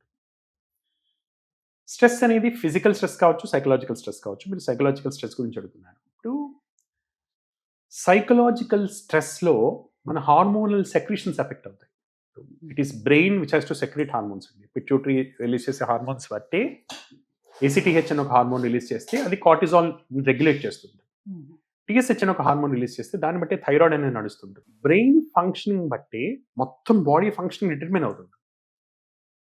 క్రానిక్ స్ట్రెస్ వలన ఇమ్యూనిటీలో వచ్చేటువంటి మార్పులు ఖచ్చితంగా ఉంటాయి. ఇమ్యూనిటీ అతిగా పనిచేయటం కానివ్వండి, పర్వర్స్గా పనిచేయటం కానివ్వండి, తక్కువగా పనిచేయటం కానివ్వండి. ఇప్పుడు అతిగా పనిచేయటం అంటే హైపర్ సెన్సిటివిటీ, అలర్జీస్ ఇలాంటివి. పర్వర్స్గా పనిచేయటం అంటే ఆటో ఇమ్యూనిటీస్. బాడీ తన్ని తాను కాపాడుకోకుండా తన ఓన్ కార్టిలేజ్ని, తన ఓన్ సిస్టమ్స్ని అటాక్ చేస్తుంది. దీన్ని ఆటో ఇమ్యూనిటీ అంటారు. హైపో ఇమ్యూనిటీ అంటాం. అంటే ఇమ్యూనిటీ తగ్గిపోవడం, ఇన్ఫెక్షన్స్ మాటిమాటికి వస్తుండటం, జలుబు దగ్గు తొందరగా రావటం. 3 రకాలైనటువంటి ఇమ్యూన్ డిస్ఫంక్షన్స్కి ఇన్ ప్రిన్సిపల్ లింక్ అయితే ఉంటుందండి విత్ స్ట్రెస్, సైకలాజికల్ స్ట్రెస్. ఇది కాజేషనా అసోసియేషనా అంటే మనం అనుకున్నాం కదా, అంటే it may not be directly proven దీనివల్ల ఇది అని. But you ask any practitioner, they will tell that దీనికి దానికి లింక్ అయితే ఉంటుంది. స్ట్రెస్ వచ్చినప్పుడే ఇవి పెరుగుతుంటాయి. లెట్స్ సే నిద్ర సరిగ్గా లేదు, వెంటనే జలుబు వచ్చేస్తుంది. నిద్ర ప్రాపర్గా ఉంది, పక్క వాళ్ళకి జలుబు ఉన్నా వీళ్ళకి జలుబు రాదు. అలానే సివియర్ స్ట్రెస్లో ఉన్నప్పుడు ఆటో ఇమ్యూనిటీ ఫ్లేర్ అప్ అవుతుంది. SLE ఉన్నవాళ్ళు, రుమటాయిడ్ ఆర్థరైటిస్ ఉన్నవాళ్ళు చాలా మందికి ఎక్స్పీరియన్స్ ఉంటుంది. ప్రెగ్నెన్సీ తర్వాత 100 రెస్పాన్సిబిలిటీస్ వచ్చి పడతాయి. పిల్లల కోసం మేల్కోవాలి, రాత్రి నిద్ర ఉండదు, కొత్త కొత్త థింగ్స్ ఫేస్ చేయాల్సి వస్తుంటుంది, స్ట్రెస్ ఉంటుంది, వెంటనే ఆటో ఇమ్యూనిటీ ఫ్లేర్ అప్ అవుతుంది. ఇది నిజంగా దాన్ని కాస్ట్ చేస్తుందా లేదా అనేది ఇంకో డిస్కషన్. బట్ దానికి దీనికి అసోసియేషన్ అయితే ఖచ్చితంగా ఉంది. అలానే హైపర్ సెన్సిటివ్, అలర్జీస్. స్ట్రెస్లో ఉన్న వాళ్ళకి అలర్జిక్ డిజార్డర్స్ పెరిగిపోతుంటాయి, జలుబులు దగ్గులు తొందరగా వస్తుంటాయి. సో ఖచ్చితంగా మన స్టేట్ ఆఫ్ మైండ్కి, మన స్టేట్ ఆఫ్ ఇమ్యూనిటీకి సంబంధం అయితే ఉంది. కొన్నిట్లో ప్రూవెన్, కొన్నిట్లో సస్పెక్టెడ్. మోడర్న్ మెడిసిన్కి సంబంధించిన వరకు వేరే సైన్సెస్లో, ఆయుర్వేదం లాంటి వీటిల్లో అయితే కనుక they are proven. They say that ఆయుర్వేదం ఒక బ్యూటిఫుల్ ఎగ్జాంపుల్ ఇస్తుంది మీకు. ఇప్పుడు ఒక గిన్నె ఉంది, గిన్నెలో మీరు వేడి నీళ్లు పోసారు. అప్పుడు గిన్నె ఏమవుతుంది? ఆటోమేటిక్గా వేడి అవుతుంది. వేడి నీళ్ళు అనేవి వేడి ఆలోచనలు. సో ఏ బుర్రలో వేడి ఆలోచనలు ఉంటాయి, ఆ శరీరం కూడా అలానే రెస్పాండ్ అవుతుంది. పోనీ వేడి గిన్నెలో మనం చన్నీళ్ళు పోసాం, నీళ్లు వేడి అవుతాయి. సో బాడీకి మైండ్కి ఈ రిలేషన్షిప్ ఉంటుంది. ఒకదానితో ఒకటి ఎఫెక్ట్ అవుతుంటాయి. ఇది వేడైతే అది వేడవుతుంటుంది, ఇది చల్లగా అవుతుంటే అది చల్లగా అవుతుంటుంది. టెంపరేచర్ వైజ్ అని కాదు, బట్ మెటబాలిజం వైజ్. సో అంటే ఏదైనా విషయం గురించి టెన్షన్ పడినప్పుడు, లేదంటే భయపడినప్పుడు, సో వెంటనే వాళ్ళకి కడుపు నొప్పి రావడం, లేకపోతే మోషన్ రావడం, కొంతమంది యూరిన్ లీక్ అయిపోవడం, ఇలాంటివన్నీ జరుగుతుంటాయి కదా భయం వచ్చేటప్పుడు. బాగా ఎందుకు అలా జరుగుతుంది? అప్పుడు ఏం జరుగుతుంది బాడీలో? యాంగ్జైటీ వలన సింపాథెటిక్ అమీన్స్ రిలీజ్ అవుతాయండి, రైట్? అడ్రినాలిన్, నారెపినెఫ్రిన్ ఇలాంటి కెమికల్స్ రిలీజ్ అవుతాయి. అవి వెళ్ళి మజిల్స్ని స్టిమ్యులేట్ చేసి ఆబ్వియస్లీ ఈ చేంజెస్ అన్ని కాజ్ చేస్తాయి. వీటి వెనుక మెయిన్ రీజన్ ఏంటంటే బాడీలో ఒక ఫైట్ అండ్ ఫ్లైట్ సిస్టమ్ అనేది ఒకటి ఉంటుంది. ఒరిజినల్గా భయం అనేది ప్రకృతి ఇచ్చినటువంటి ఒక మెకానిజం. దేనికి? ఒక యుద్ధం చేయడానికి కానీ, ఒక ఫైటింగ్ చేయడానికి కానీ, లేదా ఒక విపత్తు నుంచి పారిపోవడానికి కానీ. సో ఈ మెకానిజమ్స్ అన్నీ కూడా యాక్చువల్గా ఒక ఫైట్కి కానీ, లేదా ఒక ఫ్లైట్కి కానీ. ఫ్లైట్ అంటే పారిపోవటం, ఫైట్ అంటే ఎదుర్కోవటం. ఈ రెండిట్లో ఏదో ఒక దానికి హెల్ప్ చేస్తాయి. అది అతిగా అయితే దాన్ని జనరలైజ్డ్ యాంగ్జైటీ స్టేట్ అని కానీ, లేదా ఇలాంటి యాంగ్జైటీ డిజార్డర్స్ అని కానీ. రైట్ సార్, ఇప్పుడు మన లైఫ్ స్టైల్లో ఈ ఫోన్స్ కానివ్వండి, గ్యాడ్జెట్స్ అన్నీ కూడా ఒక భాగం అయిపోయాయి. సో వీటి నుంచి బయటికి రావడం అనేది కష్టతరం అయిపోయినటువంటి ఈ తరుణంలో, సో మన ఐస్ అవి కొంచెం ఎఫెక్ట్ అవ్వకుండా ఉండటానికి మనం యాంటీ గ్లేర్ గ్లాసెస్ యూజ్ చేయండి అని చెప్తున్నారు, బ్లూ గ్లాసెస్ యూజ్ చేయమని చెప్తున్నారు. ఇవి ఎంత యాక్యురేట్గా పనిచేస్తాయి? Something is better than nothing. ఇవి కంప్లీట్గా ప్రివెంట్ చేస్తాయా? నో. బట్ మినిమైజ్ చేస్తాయి. ఒక లార్జ్ స్క్రీన్ వాడినా మీరు చిన్న screens are more dangerous. For example phone అంటే లైట్ ఇంటెన్సిటీ అనేది ఎక్కువగా వస్తుంటుంది దాని నుంచి. అదే బ్రాడ్ స్క్రీన్ అనుకోండి, లైట్ ఇంటెన్సిటీ అనేది డిఫ్యూజ్ అవుతుంది, స్కాటర్ అవుతుంది. సో చిన్న స్క్రీన్స్ నుంచి వచ్చే ఇంటెన్సిటీస్ ప్రొలాంగ్డ్ ఎక్స్పోజర్ ఉంటే అవి ఎక్కువ హెల్ప్ చేయలేకపోవు, బట్ ఉన్నదాన్ని కొద్ది వరకు మినిమైజ్ చేస్తాయి. టెక్నాలజీని మనం వాడుతున్నప్పుడు టెక్నాలజీతో వచ్చే సేఫ్ గార్డ్స్ కూడా మనం నమ్మి వాడాల్సి వస్తుంది. నాకు టెక్నాలజీ కావాలి, సేఫ్ గార్డ్ వద్దు అంటాం, అది రకమైనటువంటి వితండవాదం. బికాస్ మీరు దాని అడ్వాంటేజ్ తీసుకుంటుంటే you have to pay the price for avoiding the disadvantage also. So nowadays ఎవరి చేతికి చూసినా కూడా ఈ బ్యాండ్స్ అనేది మనకి కనిపిస్తూ ఉన్నాయి. సో ఎంత స్టెప్స్ మనం నడిచాము, లేకపోతే మనకి ఏదైనా స్ట్రెస్ వచ్చేటప్పుడు అదొక బీప్ అనేది ఇస్తూ ఉంటుంది. సో నువ్వు చాలా స్ట్రెస్లో ఉన్నావు అని చెప్పడానికి ఇవన్నీ ఎంత యాక్యురేట్గా పనిచేస్తున్నాయి, ఎంత యాక్యురసీ ఉంది దాంట్లో అనేది మనం తీసుకోవచ్చు అంటారా? తీసుకోవచ్చా లేదా అనేది ఇట్స్ ఎ పర్సనల్ డెసిషన్ అండి. బట్ దాని ఉద్దేశం is awareness about our own health. ఉద్దేశం మంచిదే అని నేను నమ్ముతాను. అయితే ప్రస్తుతం we're moving towards a commerce oriented society. అంటే everything is a business. So business లేని సైన్స్ అని వెతకడం చాలా కష్టం. 1% కంటే తక్కువగా ఉంది. సో మనం చూసుకోవాల్సింది ఏంటంటే, yes there will be a commercial element in it, there will be a marketing element in it. మనకి రెలవెంటా కాదా మనం చూసుకోవాలి. అంటే అది చూపించే పాయింట్స్ ఎంతవరకు కరెక్ట్ గా ఉంటుంది, మనం దాన్ని నమ్మచ్చా లేదా అనేది. It is only an indication, absolute truth మాత్రం కాదు. నా హార్ట్ లో వచ్చే ఈసీజీతోనే నేను మొత్తం డయాగ్నోస్ చేసుకుంటా అంటే అది కొంచెం it is exaggeration. But it is an indication. It is more about awareness. మనము బిజీగా ఉండి మన గురించి మనం పట్టించుకోవట్లేదు కాబట్టి ఒక మిషన్ వచ్చి మనకి చెప్తుంది, అయినా బాబు కొంచెం పట్టించుకోండి అని, హెల్ప్ చేయడానికి మాత్రమే. సో బీపీ ఆపరేటర్స్ అనుకున్నాం ఇప్పుడు. అంటే నార్మల్గా చెక్ చేసే బీపీకి, బీపీ మెషిన్తో చెక్ చేసే బీపీకి 10 to 15% తేడా ఖచ్చితంగా ఉంటుంది. అలాంటి బీపీ మెషిన్స్ చెడ్డవా? కాదు. Knowing something is better than not knowing anything. చాలా మంది బీపీ వెళ్ళి చెకప్ అయి చేయించుకోరు. వాళ్ళకి ఏం చేయాలి? ఒక ప్రాపర్ చెకప్తో ఈక్వల్ అంటే అయితే కాదు ఇవన్నీ కూడా. బట్ అలానే అసలు చెకప్ చేయించుకోకుండా బతకడం కన్నా ఇవి better. It is more about awareness. So regular health checkups అనేది ఎంతవరకు అవసరం అంటారు nowadays? Very difficult to say no అండి. అంటే మళ్ళా అన్ఫార్చునేట్ రియాలిటీ ఏంటంటే medical science also is commercialised. So health checkup అనేది రూపాయలు 800 నుంచి 1,50,000 దాకా ఉంటుంది. టోటల్ బాడీ చెకప్స్ అని, క్యాన్సర్ చెకప్స్ అని, ఇలా రకరకాల చెకప్స్ వస్తుంది. సో ప్రతి ఒక్కళ్ళకి నేను చెప్పేది ఇదే, అంటే మనం ఉండే సమాజంలో ప్రభుత్వమే మనని జీడిపి, ఎకానమీ, మెడికల్ ఇండస్ట్రీ. మీకు ఇంట్రెస్టింగ్ విషయం చెప్పాలి, మర్చిపోయాను. ఆ చిన్నప్పుడు మాకంటే ముందు జనరేషన్లో దీన్ని మెడికల్ సర్వీస్ అనేవాళ్ళు. ఇది ఒక సర్వీస్లా చూసేవాళ్ళు, సేవాభావంతో చూసేవాళ్ళు. మేము మెడికల్లో చేరినప్పుడు ఇది మెడికల్ ప్రొఫెషన్ అయింది. ప్రొఫెషన్ అంటే మనం డబ్బు తీసుకున్నామంటే ఖచ్చితంగా అంతకంత ప్రాపర్ వర్క్ చేసి వెళ్తాం. ఇది professional work, no non sense quality work, profession. ఇప్పుడు దీన్ని ఏమంటున్నారు తెలుసా అండి?